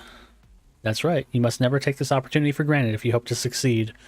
Your classmates are rooting for you, but Ashley is simply stronger and faster than you. You'd better pick up the pace if you want to survive. When you were a child, your father told you never to forget where you come from. Every day you meditate on his advice and draw energy from that place. Now would be a great time to harness that energy, so where does it come from? A small town where big dreams are born. That's right. This is kind of rough. This is your shot, and you're not going to miss it. Aroo! You try to shut off the noise of the arena and focus on your cooking. What is the sound of success? That's right. When they taste your cooking, I don't know. They will be so taken with it that they will be unable to speak. You notice Colonel Sanders out of the corner of your eye. I believe in you, Josh. He's actually cheering you on. Which would be awesome, except knowing that he's watching you makes me totally forget what you're doing. Now all you can think about is Colonel Sanders. How many spoonfuls of gravy would it take to fill a traditional... Hello? What were you thinking? Get your mind back into the competition. Grr. You are stranded on a desert island with only one dessert cookbook. Which do you take? What a hunk. I know, right? You know what? Shouldn't you be focused on the challenge? You're falling behind. Sorry, I forgot the question. What does this have to do with crafting spectacular fried chicken and delicate baked biscuits? Ooh, you're really struggling to keep up. At the next station over, Ashley has already begun plating elements of her dish. It's colorful and complex. To make up time, you toss your biscuit dough into a stand mixture. As you do, the crowd gasps. Yikes. Zzz. I know you love nothing more than seeing a fellow appliance utilized in a kitchen battle, but sometimes that means sacrificing the personal touch. You might not have any hands, but Josh does, and a good chef needs to be touching the dough to know when it's properly mixed. There's an easy way and a hard way. You won't get far by going the easy way. When you hear everybody talking, you realize how serious your error was. You immediately shove your hand into the mixer to rescue your dough before it's overmixed. Josh, no! But you're not fast enough, and your hand gets stuck. It's immediately crushed by the quickly spinning beaters. There's no way you'll be able to use that hand for the rest of the match. Colonel Sanders shakes his head in shame. What you often find is that the easy way can turn out much, much more difficult. Everyone stop what you're doing right now. This battle is over. It can't be. I was so close to finishing my dish. Sweetheart, look at your hand. You simply can't go on. Aw, that's too bad, and here I am with a completed dish ready to serve. Surely that makes me the winner by default. No, it wouldn't be fair to compare the two on account of Josh's injury. You see Sprinkles licking his doggy chops as he locks onto the dish. But I suppose you should at least tell us what you prepared. Well, because I'm the sweetest, I skipped straight to dessert. Under this white chocolate dome, you'll find a wide variety of delights, taking you on a journey of flavor that tastes good and tells a story of excellence. I was going to ask Josh to do the honor, but since you're injured, I'm afraid that pouring this creamer of delicate hot chocolate sauce might be too difficult. Colonel Sanders, if you wouldn't mind lending me your strong, steady hand. Colonel Sanders pours the hot chocolate sauce on top of the dome, causing it to melt away, revealing the ingredients hidden within. Inside, you'll find a delicate fried cheese croquette, atop a slice of honeycomb, ice cream 2 ways, tender nougat, and pearls of blueberry jelly. Oh man, this is crazy. So you got a honeycomb. Okay, we got a fried cheese croquette, atop a slice of honeycomb, ice cream 2 ways. I guess one is vanilla. I don't know what the other one is. Chocolate? Tender nougat. No, that's the nougat. And pearls of blueberry jelly. Huh. Colonel Sanders seems intrigued, but perhaps not impressed as he dips his finger into the chocolate sauce. Simplicity isn't your strong suit, is it, Ashley? Oh, you. As he places a sauce-covered finger into his lips, Ashley leans over and whispers something into his ear. A dab of sauce sticks to his mustache. No, I'm gonna internalize my rage. I'm gonna bottle it all up. That's the best way to accomplish things in life. Your rage burns so intensely within your eyes that they burst into flames. The flames cause your eyebrows to catch fire and turn to ash, and they fall off of your face, which means people will have a hard time understanding your emotions for the rest of the semester. Perhaps forever. Embarrassed and ashamed by your poor performance. Not to mention your crispy fried brow. You run to the quad to be alone. The beautiful weather feels like an insult. Inside of you, a storm rages. It's Colonel Sanders. He's probably here to tell you that he and Ashley are in love and decided to get married. And he won't even ask you to cater his wedding because you're a terrible chef and an awful person. You try to hide from him, but he approaches you directly. I know you're hurting right now, not just from the devastating loss, but from that run-in with the mixer and that small fire. We should get that checked out. I'm fine. Can't you just leave me alone? I'm a loser. I'm not fit to fill your fryer. That'd be the line to use on somebody. I'm not fit to fill your fryer. I'll never be a master chef. Failure is a part of life, not just for you, but for all of us. Don't you think I've never failed? Or do you think I've never failed at anything before? That's exactly what I think. Well, then think again. I wasn't always the man you see before you. Enrolled in culinary school, incredibly handsome, successful, and motivated. Well, handsome, sure. I was born that way. But I've walked other paths, and arrived at dead ends. I was passionate about life, but I failed as an obstetrician. I was passionate about justice, but I failed as a lawyer. I was passionate about livestock, but even I failed as a mule handler. That one was especially humiliating. Mules can be so cruel. I lost my business partner to a gunfight. I didn't know. People see my delicate ribbon tie and my well-kept beard and assume that I've got it all together, which is true now, but it hasn't always been. Sounds like this guy could really use a hug. I resolved that I was going to amount to something. No amount of hours, labor, or money could deter me from giving the best I had to give. As Colonel Sanders changes focus, you see something ignite inside of him, a burning passion. One has to remember that every failure can be a stepping stone to something better. My new dream is pure. It's honest. It's something that a humble man in a crisp white suit can be proud of. I will create a new chain of chicken restaurants that will bring joy to the entire world and make up for my misdeeds. Yay!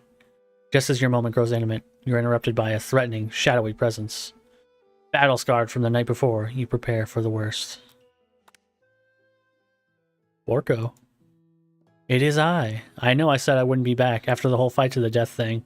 Maybe you don't really want to see me anymore, but I just wanted to say that I was wrong to attack you, and I apologize. I know what it's like having to always look over your shoulder. Monster problems, am I right? Aw, thanks, Borko. I'm glad there are no hard feelings. Getting jumped by a giant creature in the dark of the night can really rile a person up.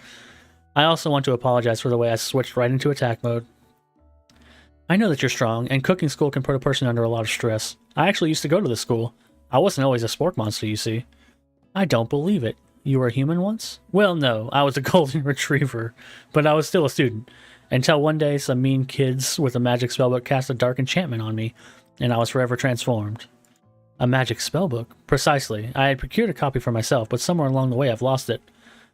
If you find such a book, I beg of you, respect it. You're a powerful chef, and you shouldn't rely on such dark and evil magic, no. You should be protecting the innocent from those who would cheat them through sorcery and guile. If you need me, don't fear, I will be there. Sounds like there are some bad cooks in the kitchen of life, Josh. Together, I am sure we can defeat them. Come back to my hideaway and we can discuss. You have a hideaway? A personal invite. You can't imagine what Colonel Sanders' home must be like, but it sounds like you're about to find out. Oh, my boy. He's got a lakeside cabin with one of those cool modern fireplaces. This is lit. Stepping inside Colonel Sanders' home, surrounded by his things, you start to feel a special bond with him. I like his baby picture, too. He's an old man holding a drumstick. It looks like you live such an exciting life, Colonel Sanders. Every day can be an adventure if you approach it with the right attitude. Long ago, I made a decision to never stop searching, never stop working, never stop imagining. Have you been working on any new recipes of your own lately? I'm always excited to talk about food with another ambitious chef. Well, there is something. It's just a side dish I've been tinkering with, trying to find the right balance of flavors and textures. I'm not sure if you nailed it yet, but I'm close. Colonel Sanders' eyes spark up as he starts to wonder what dish you might be describing.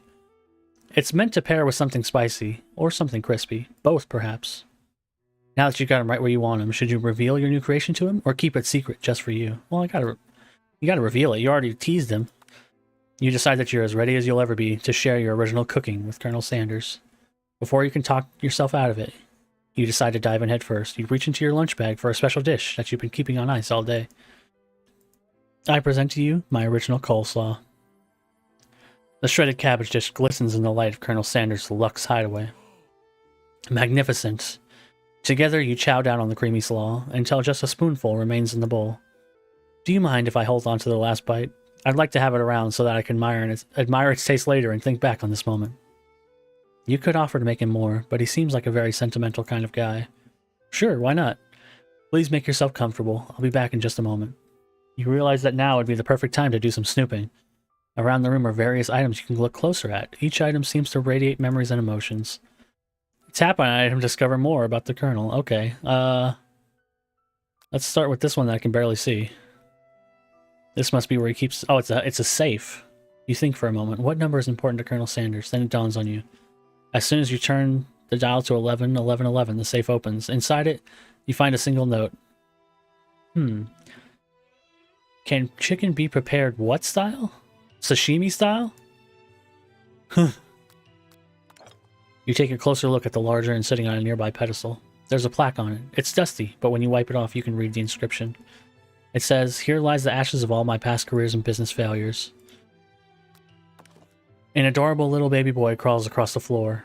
From the goatee and mustache combo he sports, you figure this must be Colonel Sanders himself. That, or maybe it's the drumstick he seems to be waving like a rattle. Who frames a baby picture of just themselves? Probably the same type of person who would make their own face the logo of the company they founded, am I right? Oh. Oh, is this a KFC candle? I wanted one of these. A scented candle. You pick it up and try to identify the smell. Power tool? Freshly starched collar? Piece of wood floating in a lake? Summer of 69? No, it's one of the secret recipe ingredients. It's... blank. A lock of silver hair is woven through the teeth of the comb. Upon further inspection, you realize that the hair therein isn't just silver in color. It's actually made of spun silver. You notice the very realistic stuffed chicken sitting on a corner table. When you pick it up, you realize it isn't just realistic, it's real. Taxidermy? Must have been important to Colonel Sanders when it was alive. A little note clipped to the chicken's foot reads, "The true state bird of the great state of Kentucky." The photo appears to be Colonel Sanders, except he's an old man visiting the Pyramid of Egypt.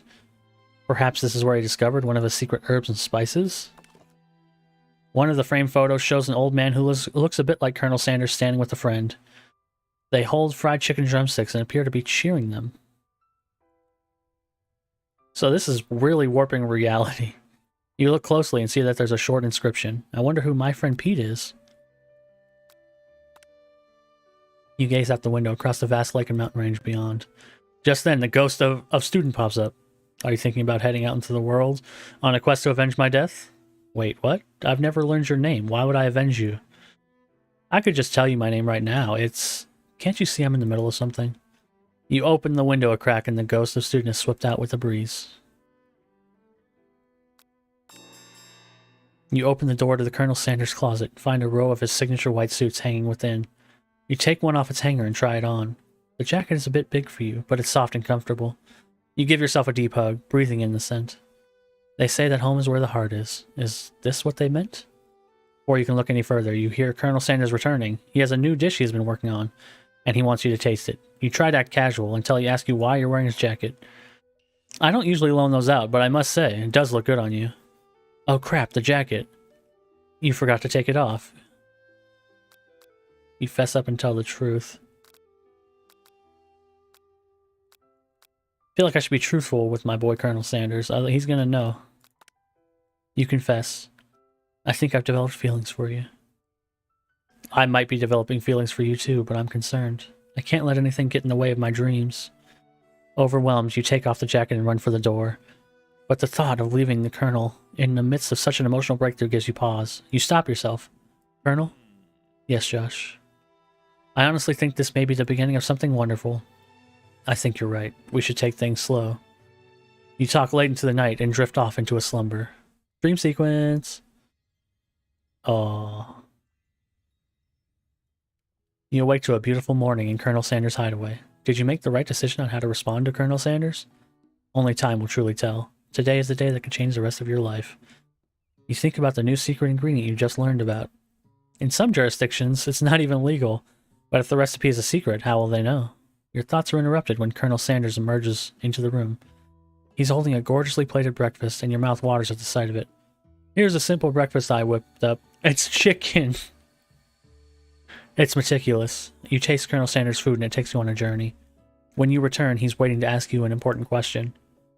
So would you say that we're the perfect match? How presumptuous. My cuisine and your taste buds, that is. Such confidence, such grace. Could he be the world's greatest gift to cookery?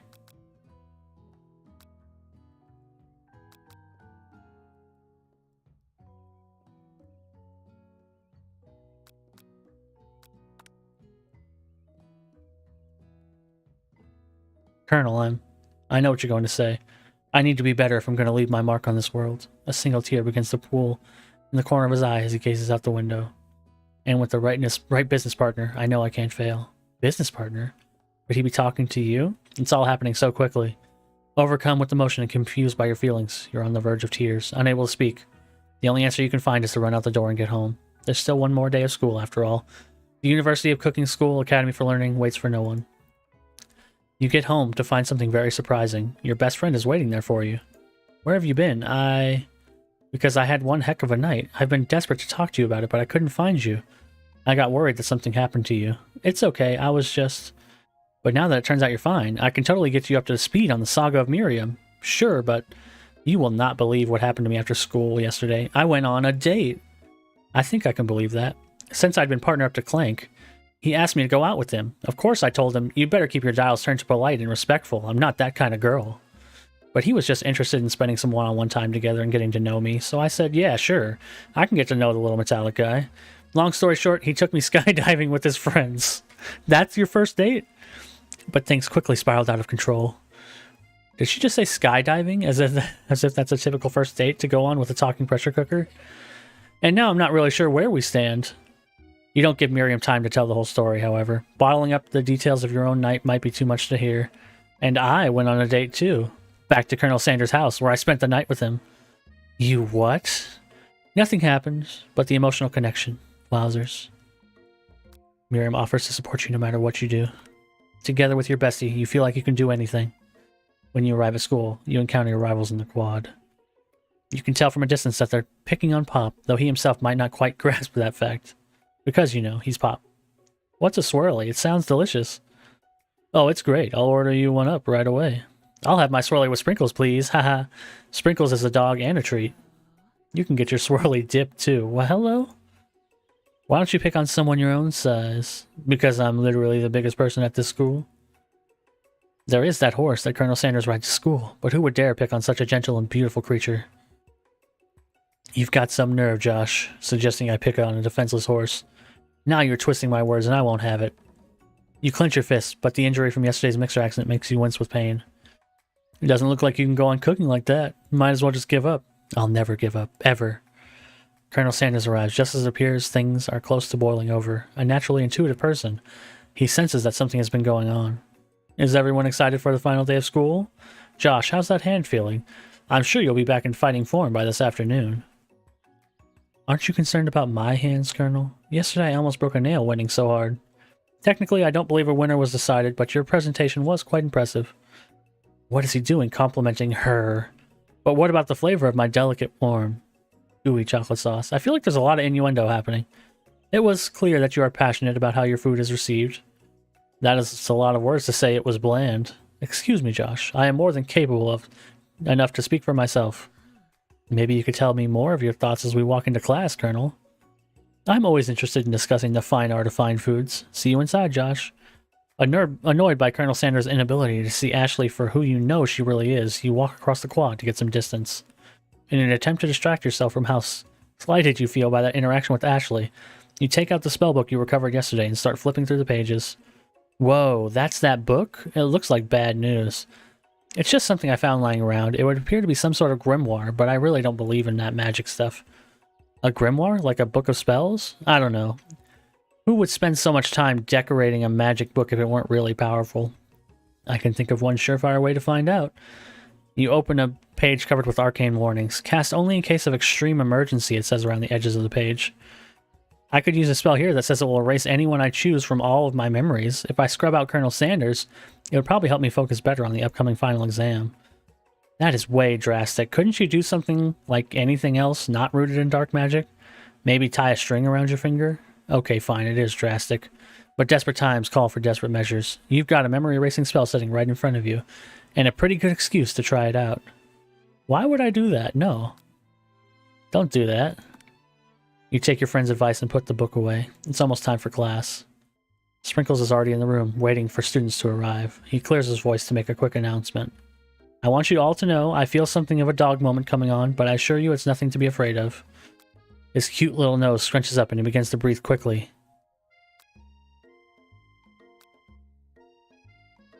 Reach for some old homework to give him as a snack. You reach into your backpack and grab some homework from last semester that you forgot to turn in. Sprinkles immediately goes for it and gobbles the sheet of paper like it's a piece of fresh chicken rawhide.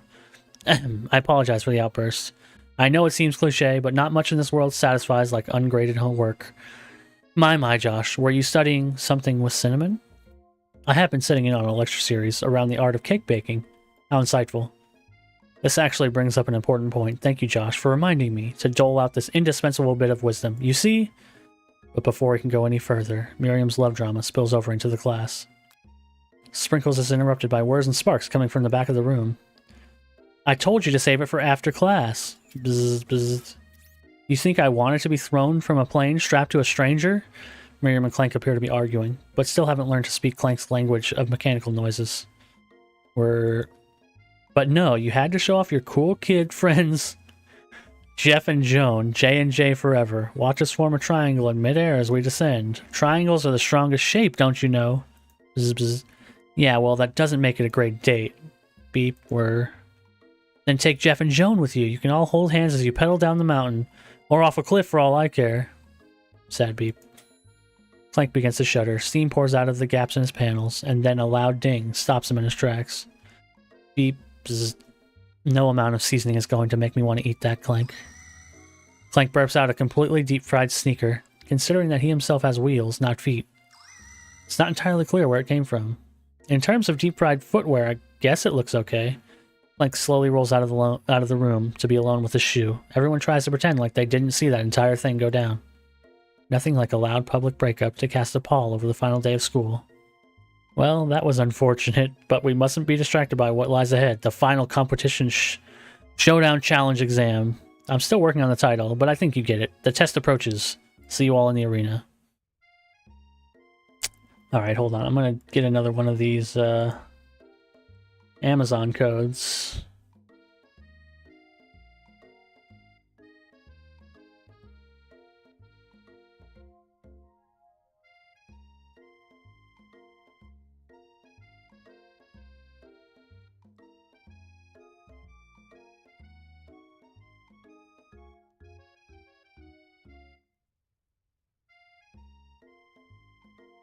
Alright, let me see. What am I showing here? That's the game I need.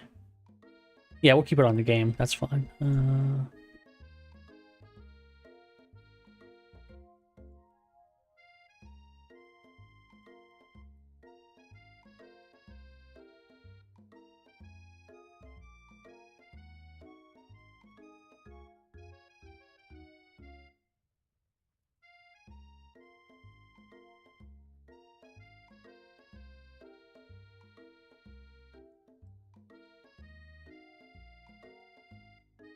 That's there, that's there, that's there. Okay.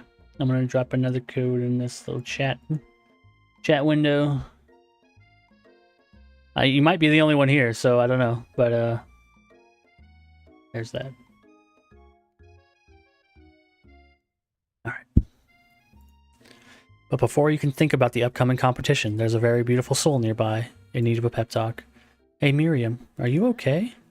Oh, I'm so mad I could smash a tiny mug, spilling several droplets of hot cocoa all over the floor. How could he embarrass me like that in front of everyone? Her tiny cocoa is delicious treasure, and you know that this breakup is no joke, even if the source of her frustration is a silly boy. I know you know this, but I'm gonna say it out loud. You don't need anyone. Me and you, we're gonna cruise through the final test and hit the carpool lane to Success City.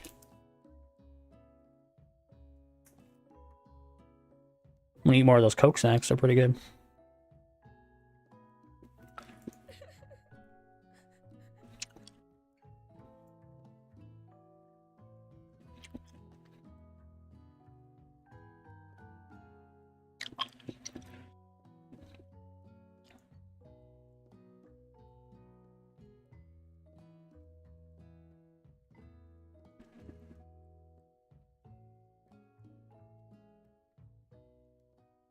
Practice time.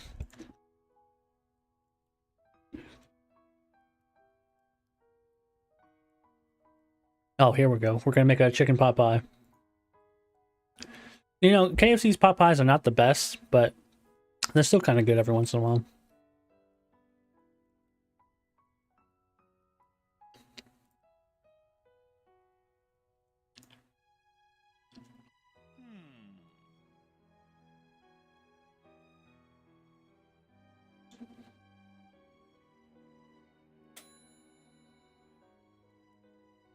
Yeah, let's fess up. I know he wants to try this pot pie. You know what I'm saying? Okay, you got me. I'm doing a little bit more than visualizing. I know. My nose can smell a pot pie from 400 yards. That's an oddly specific distance, but you'd expect nothing less from such an oddly specific man. You knew it was a pot pie just from the smell? Not just a pot pie, but a chicken pot pie with an all-butter crust, and my nose is telling me something else. Oh no, is it burning? No, I can smell that it was made with a heaping helping of TLC, but it'll probably start burning any second if you don't pull it out. The moment of truth. Wow, that looks really delicious. It's the best pot pie I've ever tasted, and I've always loved country cooking, and I could eat this all day. There's no time left. The final showdown is about to begin. Sprinkles lays down the ground rules. There are no rules, that is, except to cook with everything you've got. You step up for the cook-off of a lifetime. You decide that mac and cheese plus pot pie you've been practicing are just the dishes that'll push you over the edge to victory. Meanwhile, both Van Van and Ashley are prepping wildly elaborate dishes, per their usual over-the-top selves. I just realized she has a machete with a heart on it. Miriam has her giant magnifying glass and several sets of tweezers. She's definitely prepared to go big, going small. Colonel Sanders seems to be harnessing 11 herbs and spices, but he's trying to find a way to improve on something perfect. His original recipe, fried chicken. Well, I'll tell you how you can improve on it. Extra crispy. The intensity in the room starts at a full 10 out of 10 with a frenzy of action. Everyone is calling out really cool special cooking moves as they prepare their food. Wow, this is getting serious. Colonel Sanders batters his chicken as it levitates through the air. Egg wash! Miriam furiously injects ingredients into an itty-bitty pot of broth. Best friend Baster Blaster. Van Van flexes his pectorals as he chops open a sea urchin. Let's rock and roid. Ashley scoops her pastries off the tray with lightning speed. Shallow personality spatula. Even Clank gets in on it. Oh, now he's going to talk. 5-dial pressure point chicken cooking technique. Wait, when did Clank learn to speak English? It's the singularity, as was foretold. We mustn't let it happen, or the appliance uprising will take us all. Self-destruct. Van Van quickly unplugs Clank and rolls him to the back door of the arena. Yeah, it's getting intense in here. As you frantically prepare your dish, you notice Ashley has her spellbook out. Is she going to use some dark magic to turn the tide? You've got a book of your own, and you're desperate not to see her win another battle. Should you take this opportunity to fight magic with magic, even if it's almost certainly evil magic? I feel like we've learned a lesson here, and that's that you gotta do things the hard way. But I am very tempted to cast a spell, but we'll do it the hard way. Who needs magic when you've got passion? I'm gonna do it the hard way. Colonel Sanders sees that you've chosen to win on your own terms, and he gives you a subtle wink from across the room. I believe in you, Josh. Miriam notices too. And I've always believed in you, Josh, since we were little kids, because I'm your best friend forever. You turn to notice that Miriam is at your station cheering for you. Miriam, what about your dish? If you're here cheering, who is cooking? Tiny food, short cook time. I'm actually already done, so I thought I'd help you. Oh, that's sweet, but... Miriam tosses a handful of spices directly into your boiling noodles. It's the secret ingredient. However, she doesn't know that you lied, and that the ingredient was made up. And where in the world did she get Eye of Newt from? The boiling pot explodes, sending Miriam flying backwards. The watery noodles begin to swirl in the air, bubbling into a dark cloud that thickens and congeals before your very eyes. It is I, Steve, the spork monster. Steve? Wait, what happened to Borko? You're not here to battle me, are you? We spork monsters are many. I think Borko has the day off, but you have conjured Steve, and I hate to battle, so I'd say you're doing pretty alright. Oh hey, you're in the middle of a cooking competition. I love this stuff, it's better than TV. You crazy kids and your culinary skills really impress me. Mind if I hang out? I'm sorry, Steve, but I'm kind of in the middle of something. Do you mind? Steve the spork monster notices that you've got the grimoire stashed beneath your cooking station. I see what you're up to. Crisscross some magical items and accidentally summon me, huh? Haha, yeah, you guessed it, sort of. If you're here, would you mind tossing some fresh noodles in a pot of salted water? I'd love to. I've always wanted to be a top chef, actually. You know, when I was just a little spork pup back in the old country. You can feel Spork Monster winding up to tell a very long and involved story. You don't know exactly where they come from, but it seems like it was probably lonely there. Actually, you know what? Maybe you should watch from the stands. I really need to focus on the competition. I understand. It's kind of like that time in monster school when I had fallen asleep during scare tactics class and when I woke up.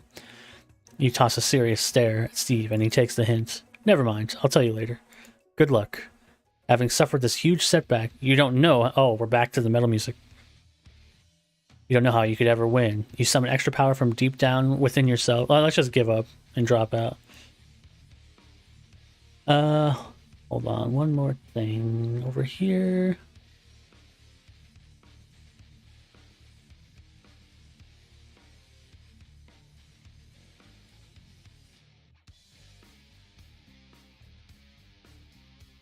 I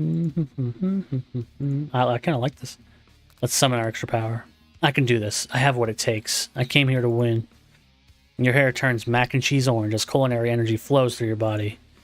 My heart is pure. My hands are steady. My taste buds have been preparing their entire lives for her. Yes, Josh, you are the chosen one. You will avenge me. The power you'd been summoning immediately fades back out. You interrupted my inspiring monologue. Sorry. My heart is pure. My hands are steady. My taste buds have been preparing their entire lives for this moment. I will show the world my cookery. You begin to levitate off the ground. Energy courses through your body. You know that with this power, you can do anything, except turn back time, which would be super useful, because while you were powering up, your chicken pot pie overcooked in the oven and can't be served. But don't worry, dear Josh. You may have suffered some setbacks, but all is not lost. Impressed with your fortitude, Colonel Sanders decides that you have earned his support. I've been watching you today, and I must say, I'm truly impressed. You've been thinking on your feet and rolling with the punches. He steps up to your station and stands right beside you. I'm here to help. All you've managed to make is mac and cheese, and time is almost up, so you're going to need it. But Colonel Sanders, what about the test? What will happen to you? What about the rules? Following the rules has never really been my thing. I follow my heart. Dude, whoever wrote this song is amazing. This is a sick guitar solo. What a guy. Colonel Sanders unfolds a delicate white towel to reveal the most delicious fried chicken tenders you've ever laid your eyes on.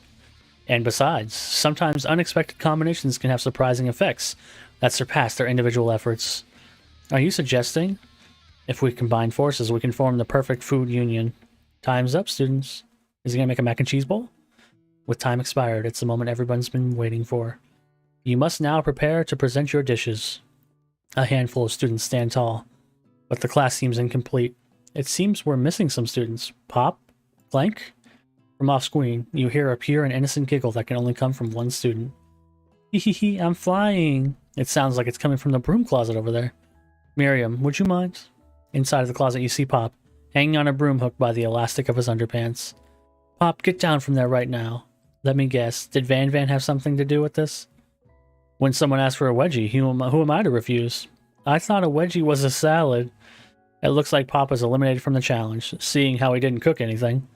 I can't feel my legs. May I be excused? Sure.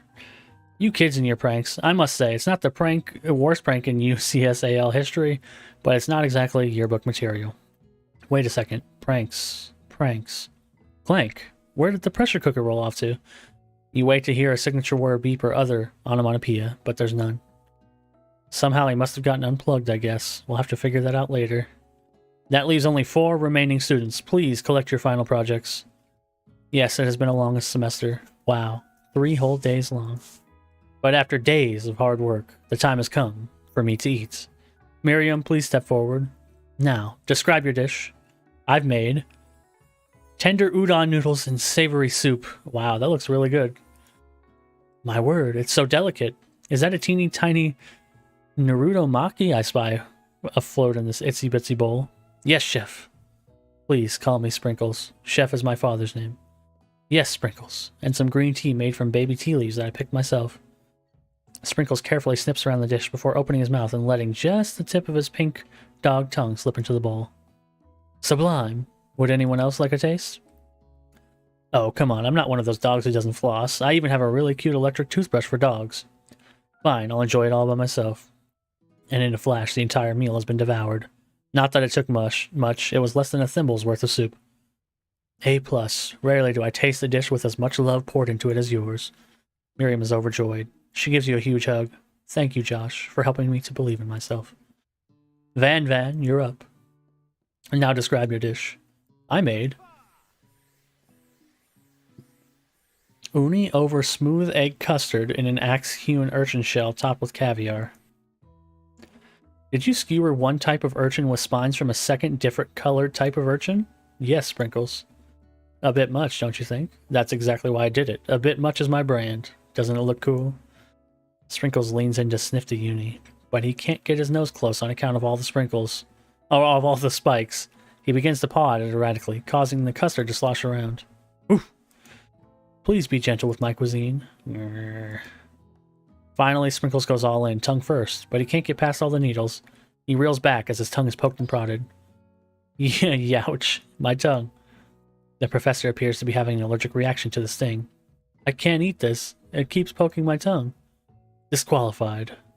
A stunning turn of events. Who would have thought that serving food in a bowl made of needles could make it difficult to eat? Dejected, Van Van does not go gentle into the night. Disqualified? For glamour? Don't discount simplicity. This isn't the last you've heard of me. Before forcing us to endure his swollen tongue for another moment, Sprinkles graciously laps up a bowl of milk. I know. Yeah, I'm a dog and I drink milk. Get over it. Sometimes it helps calm my agitated tongue. Next student, Ashley. It's time to step up. Now describe your dish. I made. Ooh, that looks really good. Orange blossom Turkish delight in a light rosewater syrup, topped with French meringue, connected by sugar glass. That looks really good. That actually doesn't sound too bad. Indeed, it is quite delightful. However, I'd ask that you please refrain from eating it or attempting to taste it in any way. It's very fragile and meant to be a display piece. Don't eat the food at a cooking school? Got toast in your ears or something, Josh? I told you it's a display piece. Ashley, I must say, it is beautiful. However, this is a cooking competition at a cooking school. Yes, which is why I cooked it, and did an extremely good job cooking it too. I didn't realize that we were having an eating exam. If I wanted to be judged on eating, I'd go to the College of Eating School for the hungry. I suppose you could smell it if you absolutely insisted, but don't breathe too hard. You might disrupt the sugar spiral. If the food cannot be eaten, it cannot be judged. You are disqualified. Rage overtakes Ashley, and she finally cannot keep her two-faced routine up. You wouldn't know high-end cuisine if it cooked you. And with that, Ashley storms off to rededicate herself to being the best, but this time without being shackled by trying to be fake nice and liked by everyone. This isn't the last you've heard of me either. If this class gets much smaller, I'll be teaching myself.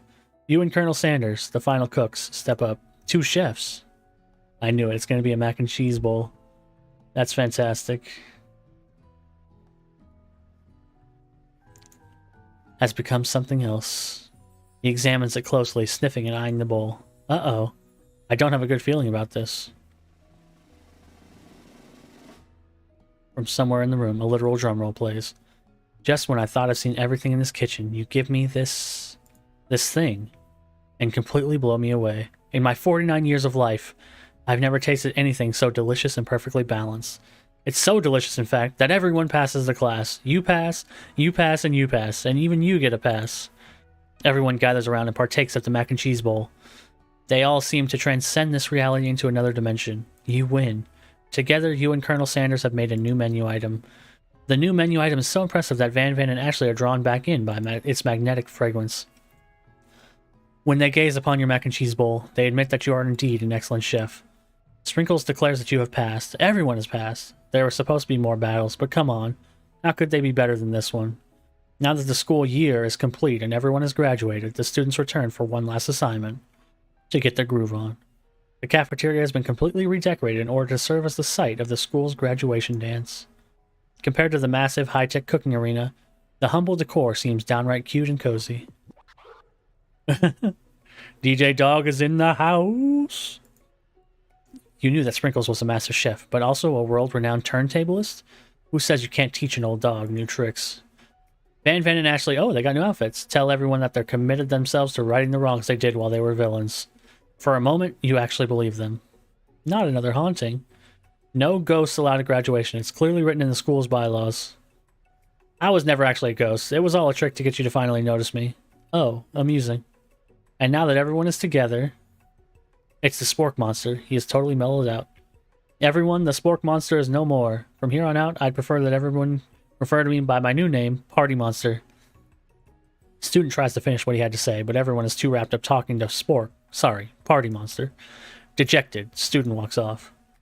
Maybe things didn't work out for Miriam romantically, but she found love in her cooking. And you know she's going to do great. A red carpet rolls out across the floor of the ballroom. It's like a Hollywood movie. This is the KFC dating game. I think we're going to finally end up kissing Colonel Sanders here. I'm hoping. Like a Hollywood movie premiere. Who could command such an entrance? It's Pop. He's arrived late to the dance, but apparently for a good reason. Walking the carpet, you see perched atop his dirty chef's hat. A crown? Welcome back, Pop. I know you weren't able to complete the final exam and accept your diploma, so we had it mailed directly to your father. We figured it was the least we could do for the school's dean. Oh, now I get it. And we get a new wing of the school, not to mention the honor of educating the son of the chancellor of such and such. The music at the dance is interrupted by the sound of sparking and electrical hissing. It's Clank, who has arrived late to the dance. Now that I've graduated, I can reveal my truth. Whoa, he's still doing the talking thing. I am Clank, and I am not of this earth. I'm actually from a faraway planet in another dimension. What? What? I actually feel like I knew it this whole time. Now that I've learned the ways of your kind, I must return. Miriam, will you come with me? I don't know what to say. Besides, no, obviously. I've just begun to learn who I really am. This isn't the time for me to devote my life to figuring out who you are, Clank. You're blown away by Miriam's maturity. It's pretty clear she has managed to surpass you in this regard. I understand. Kind of. Humans are weird. A portal opens up and Clank disappears through it. Finally, Colonel Sanders arrives. Howdy, classmates. Oh, he's got casual wear now. Just like the first day you met him, he has come prepared to feed the entire class. However, it's not enough to just give them a bucket of chicken. This time, it's a full meal. I didn't get to be the most famous chicken man in the history of chicken man and man by not reminding people to go out and buy my chicken. See, this is the good stuff right here. They still need more gravy on the potatoes, though. Whoever approved that was wrong. The end? No, it's not the end. As everyone feasts on their delicious chicken dinner, Colonel Sanders finds you sitting at the edge of the dance floor. Josh, what are you doing sitting all alone? Oh, you know, just waiting for the right person to ask me to dance. I wonder, might you tell me what are the qualities that you would expect to find in such a lucky person? Off the top of my head, oh, I don't know. A spicy musk, a tiny goatee, and a degree from the University of Cooking School Academy for Learning. Just to name a few. It truly is my lucky day. Would you dance with me? Yes, I would love to. As you glide across the dance floor, hand in hand with Colonel Sanders, the future stretches out in front of you. And once my 100th franchise is up and running, I'll be ready to take a day off, and I'll be so glad to spend it together with you, Josh. How sweet. We'll work together and play together. Colonel Sanders stops dead in his tracks. Work together? Well, I think this is something I'll just need to do by myself. But who will help you run your restaurants? I don't believe I need help. Besides, based on your time at the school here, do you really think running restaurants is the best path forward? Could it be? You found a love connection, but failed to earn Colonel Sanders' respect as a chef. Can you live with only half of him? Will you be able to endure sharing him with this other love, the life of an entrepreneur? I suppose I could enroll at pastry school. Oh, my dear Josh, I'm sure that you'll find your place eventually, and along the way, you'll have me by your side. The end? I think it's actually the end. Wow, they just end it like that? There's no credits?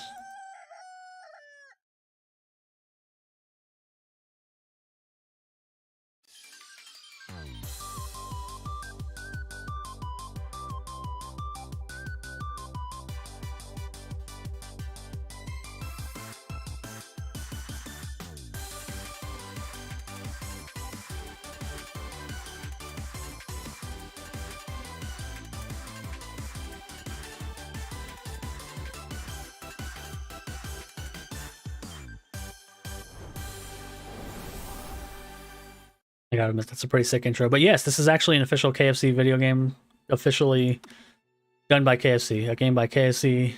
So, yeah, this is a real game that they paid money to make. It's not a fan thing or anything. So I wonder. Oh, you can load the chapters. That's pretty cool. I kind of want to see what happens if I do a dark spell from the spell book. Which is a thing. Even though that's our official ending. I'm with Colonel Sanders, and he doesn't respect me as a chef, but he respects me as a lover.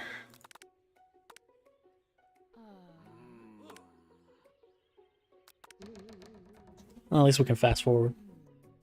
Yeah, let's let's check the PvP real fast.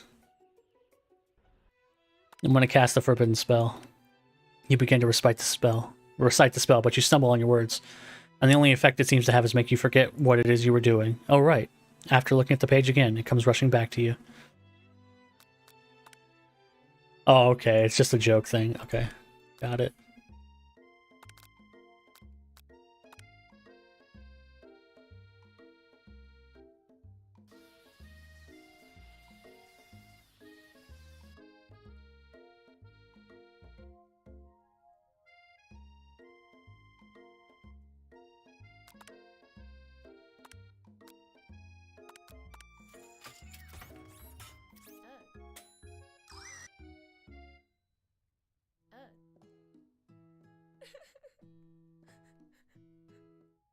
Yeah, I have to wonder how many of the choices actually make a difference.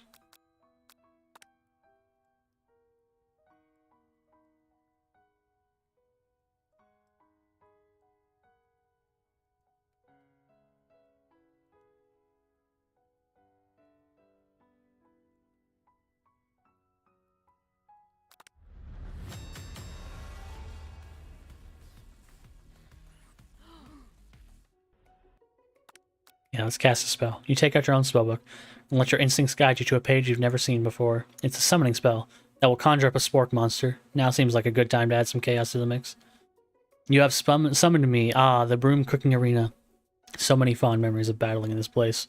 In my old life. In your old life. I was once a student like yourself.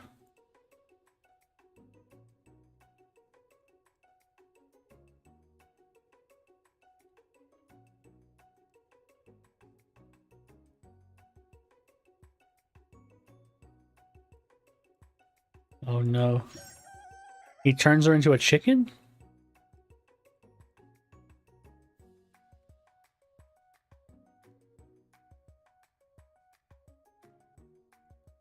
Let's just let her remain a chicken. Chicken actually pecks around the base of some cadma tree, searching for some loose vegetables. Josh, how could you? Cheating on your final exam? I've never been more disappointed. And here I was, considering a place for you not only in my chain of highly successful chicken restaurants, but also my heart. Without hesitation, he casts a counterspell from memory that saves her. There's such a thing as competing with honor, and this does not qualify. I no longer want anything to do with you. Okay. Well, we turned her into a chicken. That's fun. Let's try another snack. Once this is done loading.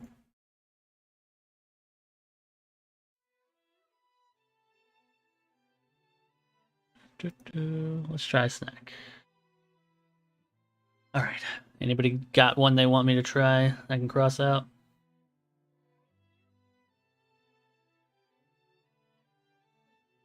Yes, it's the Evangelion. Even Evangelion, right? Evangelion? Or Evangelion? Evangelion?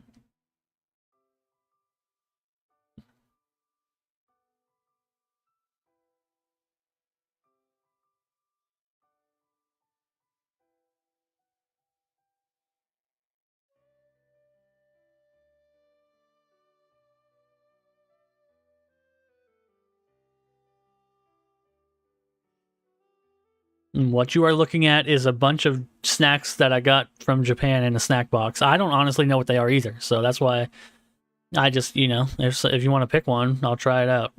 I mean, some of them are kind of like, you can kind of tell. These are like cheese chips, I think. And these are lemon cookie cake things. I don't really know about the rest. I think this is something. This one's kind of complicated. I think you gotta like mix water with it, so probably not that one. Lemon cookie? Okay, we could do lemon cookie. I mean, that's what it looks like. It looks like the lemon chocolate thing. I got the box right here.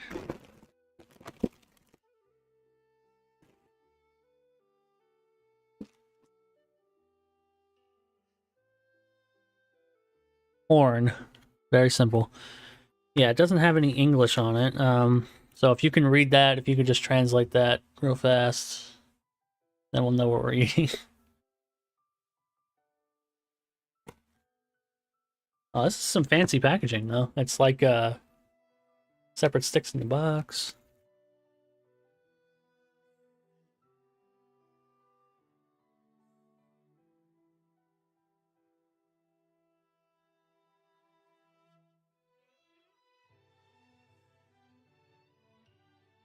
Oh, you can translate French? I took French class for one semester and I forgot everything about it, but yeah, I'll do that. I think I had a French, but I think it was just like Gruyere chips or something. Oh yeah, I should probably show this off before I bite into it. It just looks like a cookie with chocolate on one end, like on the ends, but not in the middle.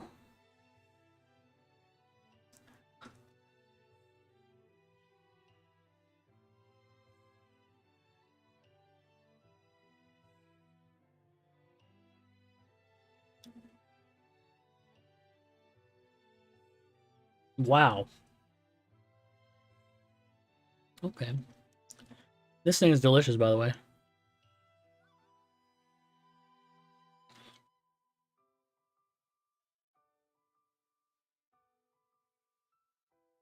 Hmm. That might be the best thing I've tasted all day. That is fantastic. I really don't think the chocolate is necessarily adding much to this, but the lemon, it's not just a straight cookie. I guess you could tell by the package, kind of. It's kind of hard to tell on here, but there's like a lemon filling, and the wafers are actually really thin. I would give it a 5 out of 5 for sure. These are delicious. I mean, it depends on how much they cost, obviously. I always include cost into it, but these are amazing. Um, but there's a lemon filling. It's like a custard lemon filling, and it's delicious. It tastes just like a lemon pie, which I love lemon pies as well. It just feels like the chocolate's kind of unnecessary. But you know, I don't have a problem with unnecessary chocolate. That's totally fine. But yes, those were delicious. Those are definitely the best thing I had today. The tomato soup. I guess if I was going to rate it, I'd probably give the tomato soup a 4. If it was a little more accessible. I guess I can't really take price into it too much considering it's all from Japan. So I'd give the tomato soup a 4.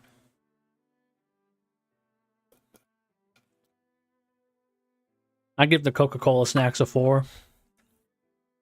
I'd give this half-eaten fish probably a 3, just because it's so kind of ordinary. It's not really that interesting. And then the salt lemon Kit Kats are another 5. Those are really good too. The lemon stuff is delicious.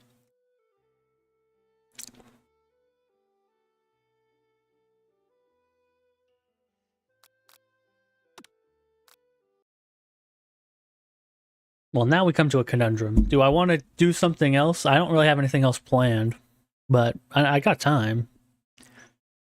So now I'm trying to think if I want to do anything else. Let's see. I got. You played that? Do I play Destiny? I mean, I did, but I never got like super deep into it. I have a couple of friends who are like crazy into it, doing all the like dailies and weeklies and stuff and the raids. Me, I just kind of like I played Destiny and Destiny 2 when they came out for like a couple weeks, and then I just pretty much gave up on them. I enjoyed it while I played it. I think like actually playing it's pretty fun, but like I tried to download it like maybe a year ago when it was free, when it became like free to play, and it was so kind of like disjointed. I really didn't know what to do. There was like so much stuff happening, and I really wasn't sure what to do or like all the different systems and stuff, and I was kind of overwhelmed, and then I just stopped playing it. But I do like it to an extent, but I'm not like a Destiny player.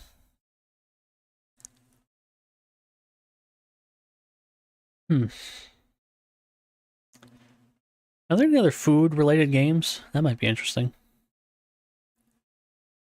You know, besides like cooking games. Yeah, I know. Yeah, you have to buy. I thought it was especially weird when they took out the like they took out DLC missions and stuff from the game, which is very weird. What, Resident Evil 4 remake? Absolutely. Yeah. That's going to be a day one game for me. I love the horror games. I'm waiting for Dead Space to come out. I'm playing Callisto Protocol. I've been playing Callisto Protocol for the last little bit. I only played it for a couple hours, I think, played 3 hours, but it's okay. I'm not sure if I like it or not yet, really, but I've been playing this, and then I'm definitely going to play the Dead Space remake in a month, and then Resident Evil 4 day one for sure. I love Resident Evil 4. I think I played through the original Resident Evil 4 like at least a dozen times.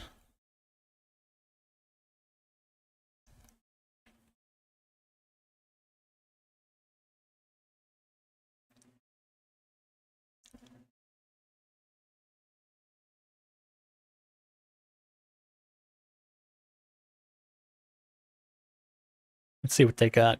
Cake Mania. This just looks like Diner Dash. And this looks like Diner Dash because it is Diner Dash. Campfire cooking. That's interesting.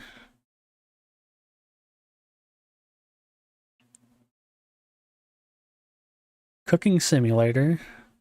Chocolate is a sweet window to the past. Oh, it's just chocolatier.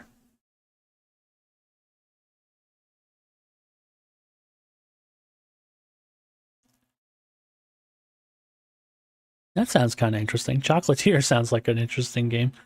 Yeah, I'm trying to like, because I don't want to just play random games on here because really, it's mostly about food. But you know, so I'm trying to find some kind of like food related game to play on a stream. But I play all sorts of games all the time. That's my main hobby. Everyday Today's Menu. Sometimes I play games on Twitch, but not as often as I used to. This sounds interesting. Everyday Today's Menu.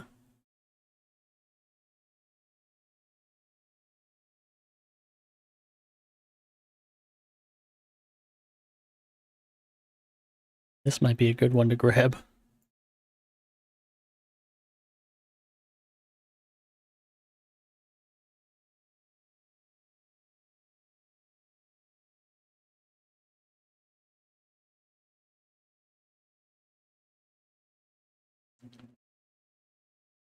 Let's see, it's on Switch. Is it on Steam?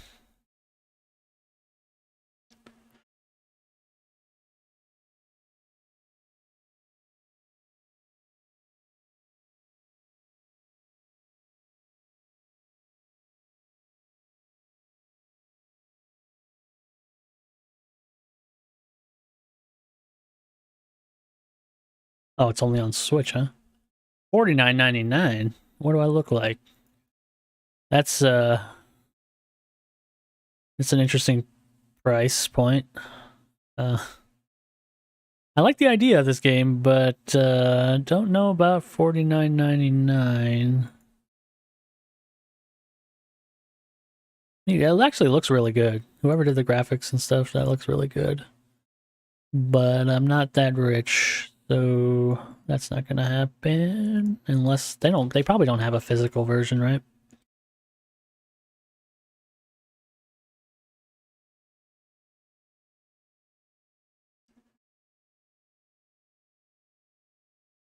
I would assume so. You think I could buy a physical Switch version of Everyday Today's Menu for a Mia family? No. Okay.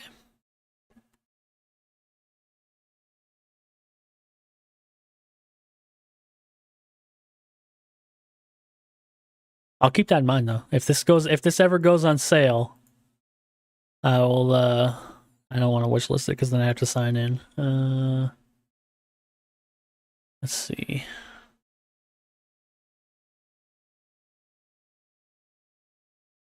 I'll keep it in mind. But I like the idea of that. Jesus, the ads are insane. Imagine Master Chef. Bugsnax was not that good.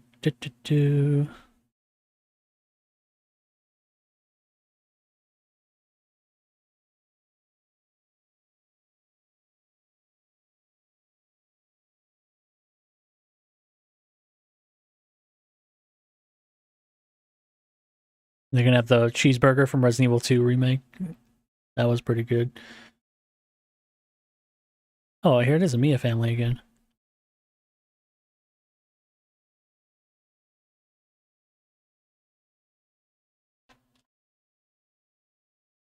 I'm gonna have another one of these lemon sticks, man. These are really good.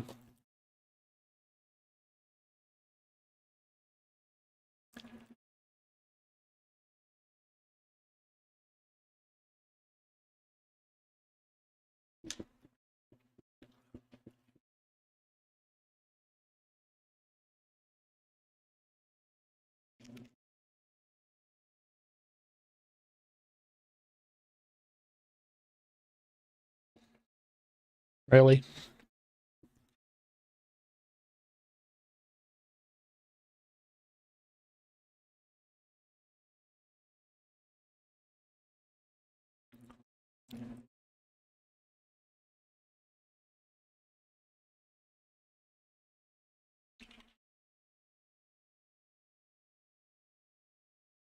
Let's see.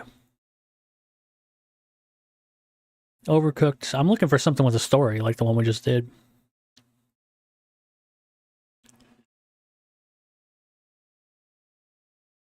Oh yeah, Battle Chef Brigade. That might be a good choice.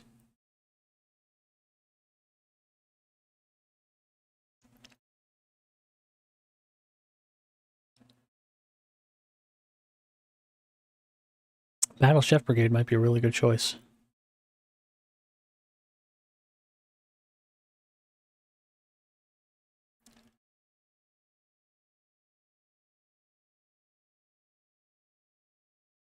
Soup pot.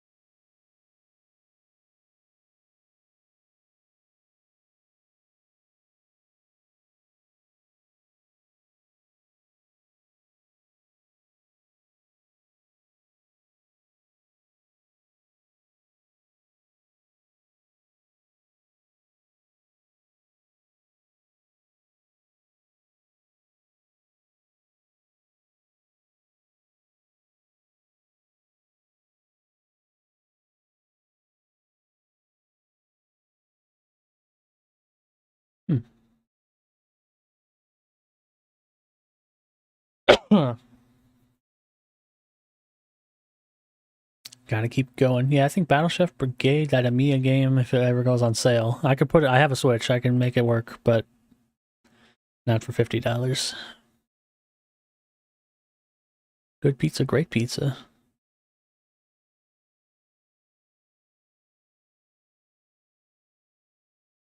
Go on.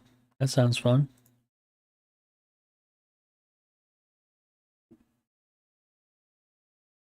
Get it on Steam. All right, perfect. How much is this? $14.99. Still, perhaps a bit pricey.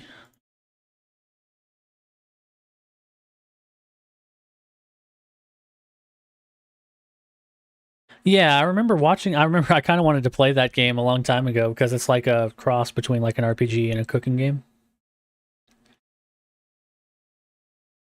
So it might be a good choice though, just because I don't want to. Like I said, I don't want to just play random games on here. I want it to kind of make sense. This one looks pretty good too.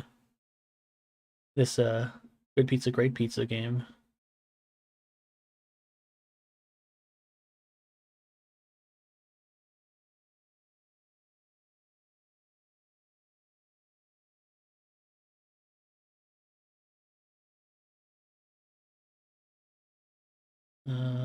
Let's see.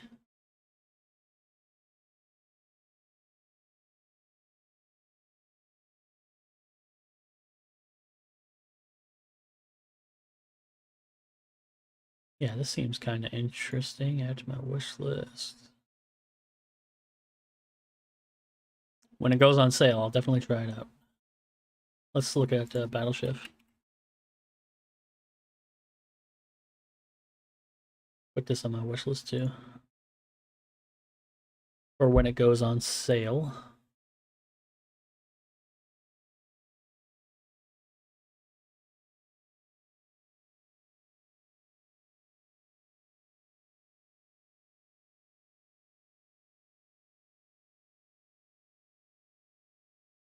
Overcooked Cafe Owner Simulator. That might be interesting.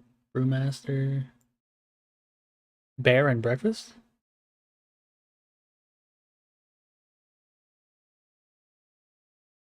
Hmm.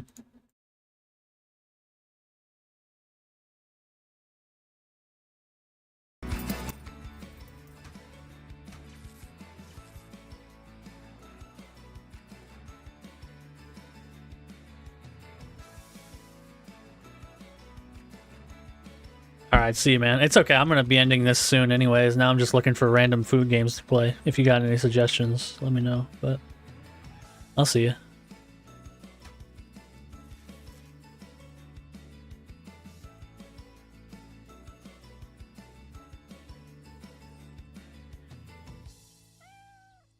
Hmm.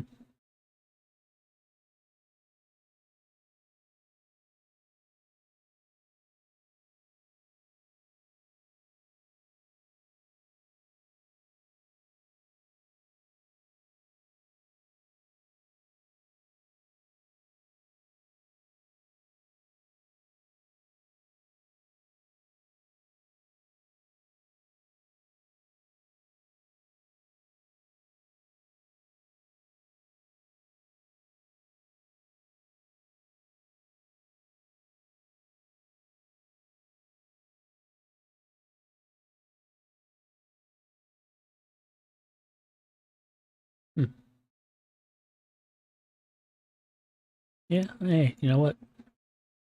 Again, I'll put it on my wish list so if it goes on sale, I can check it out.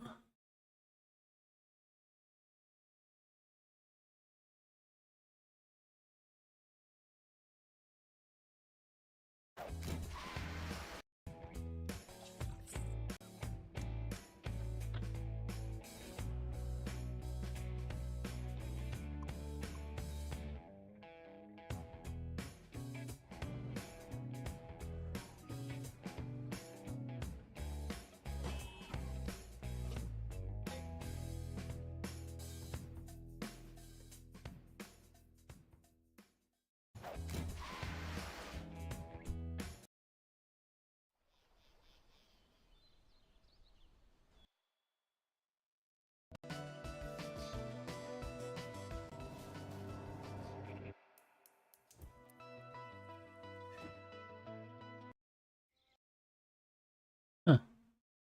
Bear and Breakfast is a pretty fun name.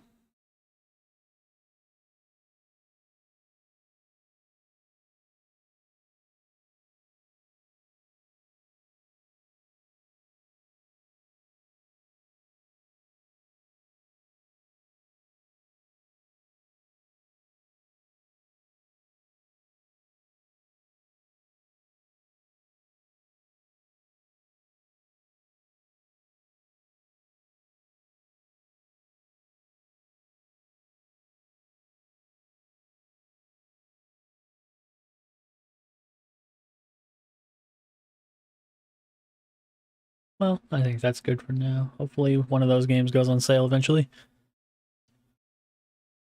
And then we can play it. But no, I'd wait for it to go on sale. I don't want you to I don't want you to waste the money. None of those games seem like they're really that great. I would wait till they're on sale. Personally, do I have you as a Steam friend? I can add you as a Steam friend. Let's see.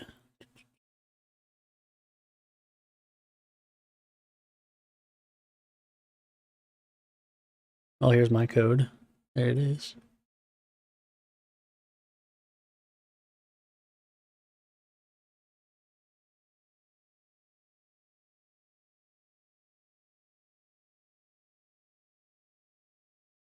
So there it is. So how do I? Yeah, that's my code. Oh, I got it. Okay. You want? So you can add this code if you want, or you can tell me your code and I'll add it on here.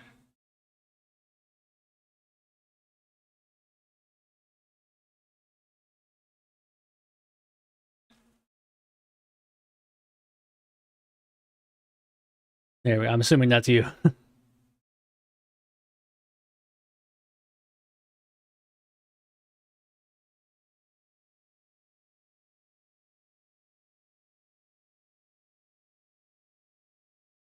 Oh yeah, I assume that has to be you. Okay, Destiny 2. Yeah. So yeah, if you want to gift it to me, I would suggest not doing it. I would wait till it goes on sale. So if you see one of those on sale, maybe. But if I see them on sale, I'll probably buy them myself. Wow, you have a lot of hours in Destiny 2, huh? 199 hours.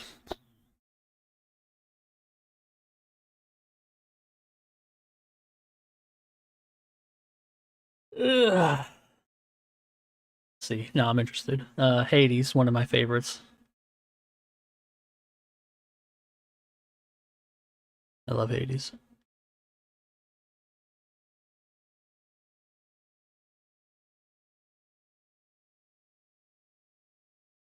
Isn't there new Destiny DLC coming out? Or did it already come out?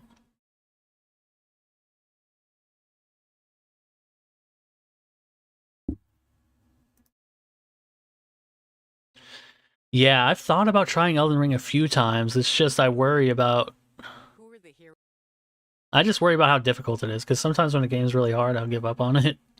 Honestly, so I'm worried if I buy it if I don't like it, and if I get frustrated, I'll stop playing it. That's my only thing. I've definitely seen people play it though many times, and it does look fun. I just don't know if I want to push myself in that direction or not.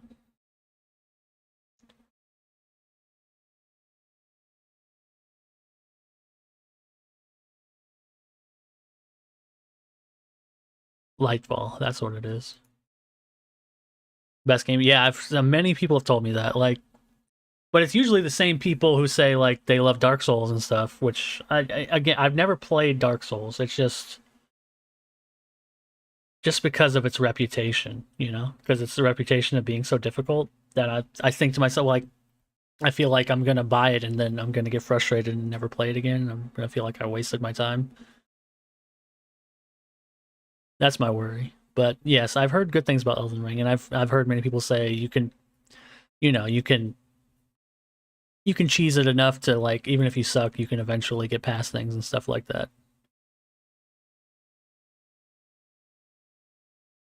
59.99.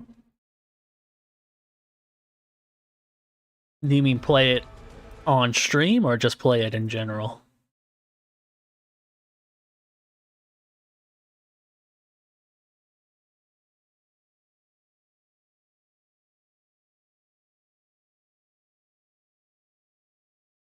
I'd say yes, but again, I would say don't gift it to me for $60 because I know it's been on sale many times. So if you want to gift it to me, um, I would appreciate it, but not at $60. I really don't want you to waste the money on it. But if it goes on sale, I'll add it to my wish list again. You can see my wish list, which also has a lot of other games that you're are adult oriented, so don't look at those. But um, it does matter. It matters to me. I don't want anybody to waste any money. I know it's been on sale. I know it was on sale not that long ago. That's why I say this because I know it's been like $40 or 39.99 or whatever not that long ago. So I don't want you to waste the money on it. It'll definitely go on sale again. There's Steam sales like every 2 weeks, so it makes a difference. $20 makes a difference to me.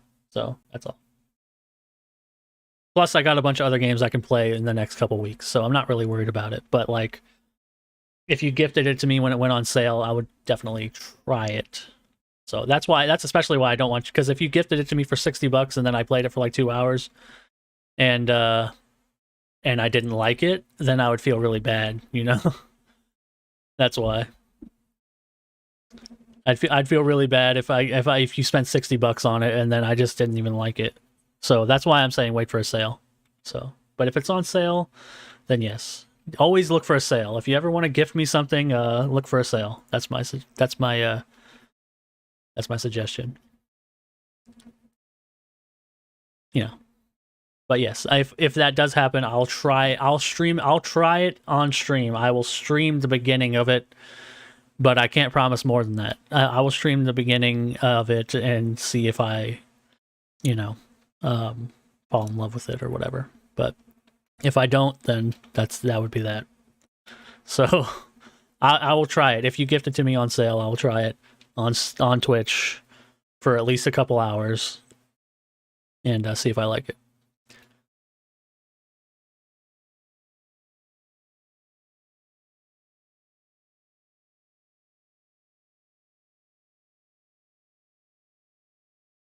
See, let me look over here.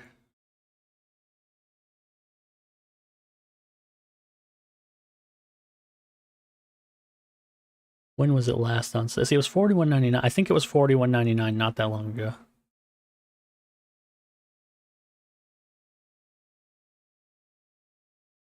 I forgot what the website is that tells you the sale history. Is this one?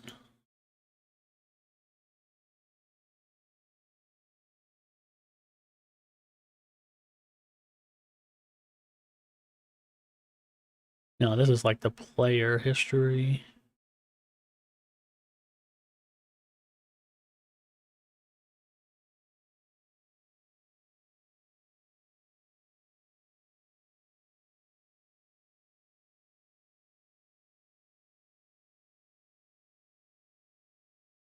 I don't know why this information is so hard to find. But yes, it's been on sale before. And also sometimes it goes on sale on like other sites.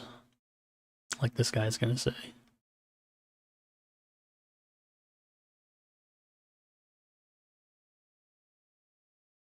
Green Man Gaming and stuff like that, which I know Green Man Gaming's legit. So if you get a deal on Green Man Gaming, they're legit. I buy things from them all the time. I buy codes from them most of the time, I would say. They're good. They're good people.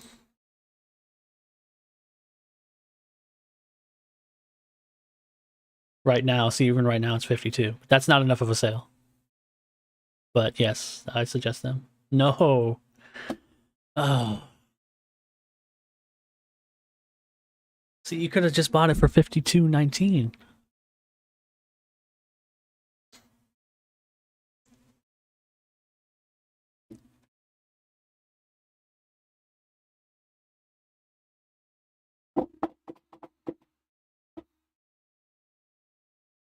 Let me eat another one of these sticks.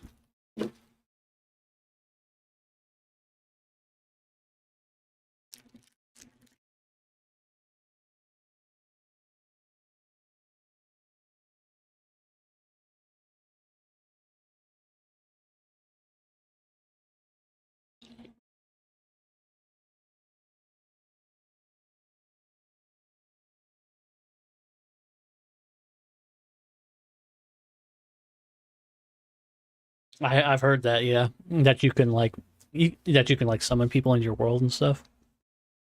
I guess you'll have to tell me. You'll have to give me some tutorial pointers when I play it. All right, all right. I will give it a shot. Um, let's see. What times, what days and times are good for you? Because I'll Twitch stream it. I can pretty much do it anytime, but whatever's. I'll Twitch stream the beginning at least, as I said. I'll Twitch stream myself starting it and playing through at least a few hours.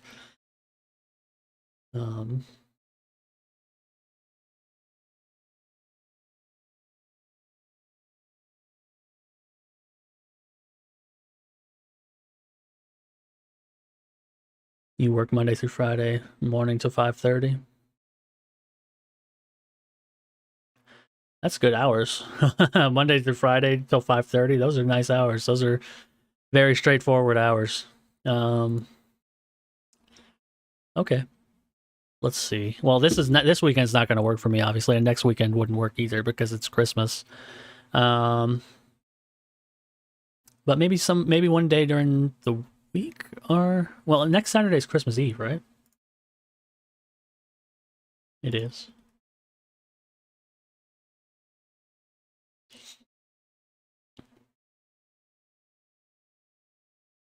Maybe next Saturday. Maybe Christmas Eve during the day, if nothing's going on.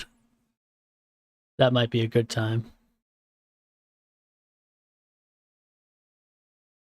I probably should. Maybe I shouldn't download this while I'm streaming. I wonder if it matters.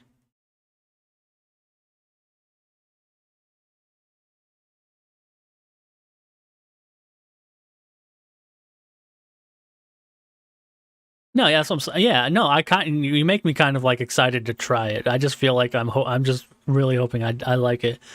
No, but yeah, yeah, next weekend. Well, I just don't want to stream it on a day you're not available, and I don't know what you do on Christmas Eve. I'm not going to be really doing anything, so it's pretty much a perfect time to play it.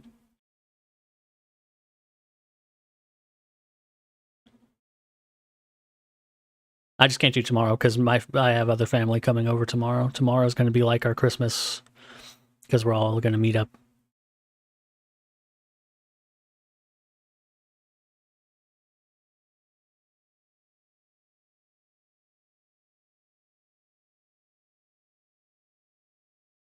Yep, I've got a lot of friends who have played this one.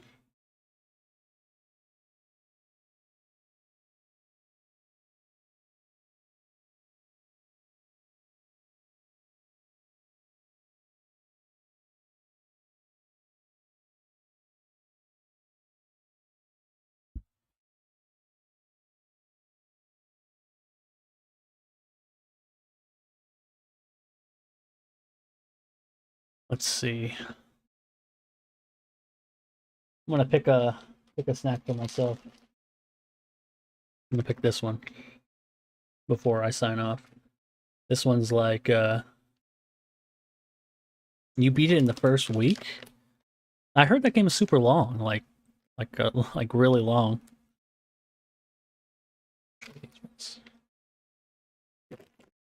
That's crazy. I do remember watching a stream of somebody playing it when it first came out, and there was some interesting things in there.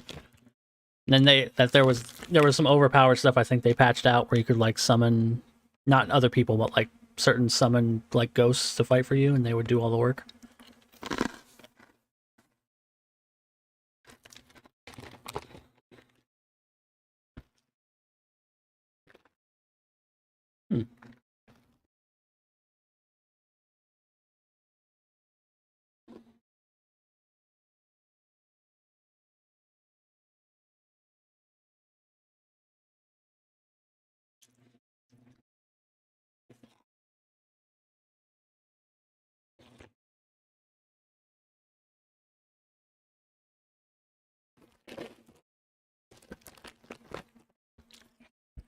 Hmm. I honestly don't know what these are. I know they're corn. They're corn based, but they're sweet.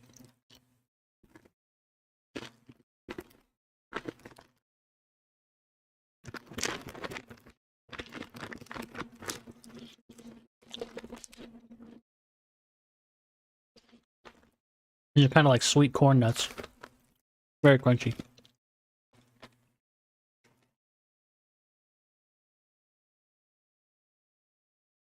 Alright. So this is done. I'll just try these on my own. I'll try the rest of them on my own, but I'd say highlight is definitely the lemon sticks. And the tomato soup, while I wouldn't say it's the greatest, I'd say it's a 4 out of 5. It's really interesting.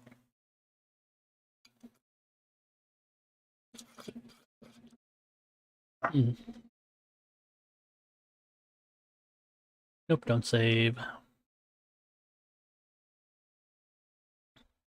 And I think I put out all... Did I put out all the gift cards, or did I miss one? Let's see.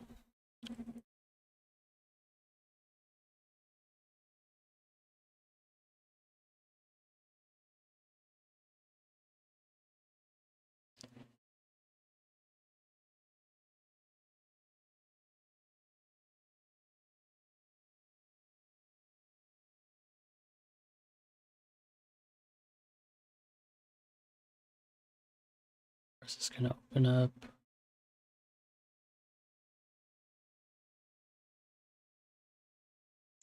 Now I'm in the thing where I'm like, I got all these gift card numbers. I'm not sure which ones are which. That one's done. That one's done. That one's done. This one's not done.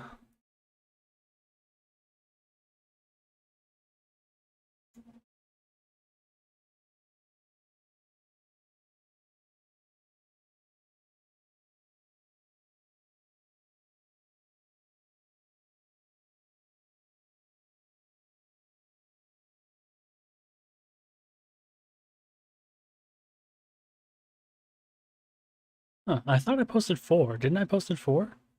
Or didn't I post 4?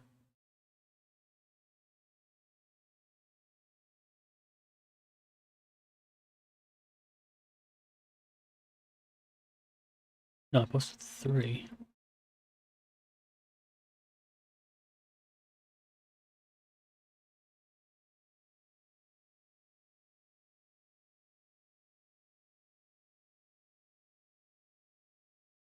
Well, here's the last Amazon gift card if you want to get that, or if somebody lurking wants to steal that. That's the last one. So that's the end of the gift giving season, or well, the gift giving day. Gift card you sent was received. Yes, thank you.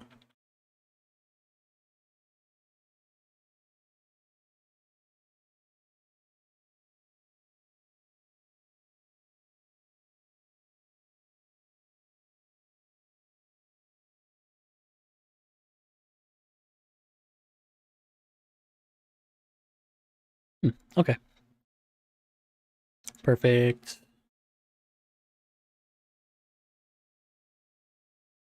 That's downloading. That's that. We're all good. I think that's going to be it for me for today. That's my a 1K subscriber live stream for for the YouTube food videos. But yes, I will play some Elden Ring next Saturday. Don't know when, and it'll be on Twitch. It won't be here, but I'll post it. Well, I don't know if you follow me on anything, but yeah, if you're here, I'm gonna play it on Saturday on Twitch, and I don't know if anybody's gonna watch that, but except for you, but you know, it'll be fun. And I'll try it out. Maybe it'll be my game of the year. It could be one of those things where it's like I'm reluctant to try it, and then when I actually play it, I really like it. I have a feeling that might be the case. It's either I'm gonna really like it or I'm gonna really dislike it. That's what I'm assuming. But I could be wrong. Okay, let's exit out of that and that. And I'm gonna put on my ending screen. So that's it for me for today on YouTube. Expanding, and I'll maybe see you to stream. What sort of time? Oh, probably later in the afternoon. Maybe like 2 or 3 p.m. because I usually wake up pretty late. I usually don't wake up until like 11, 12. Kind of like the time was today. 2 p.m., 3 p.m. ish.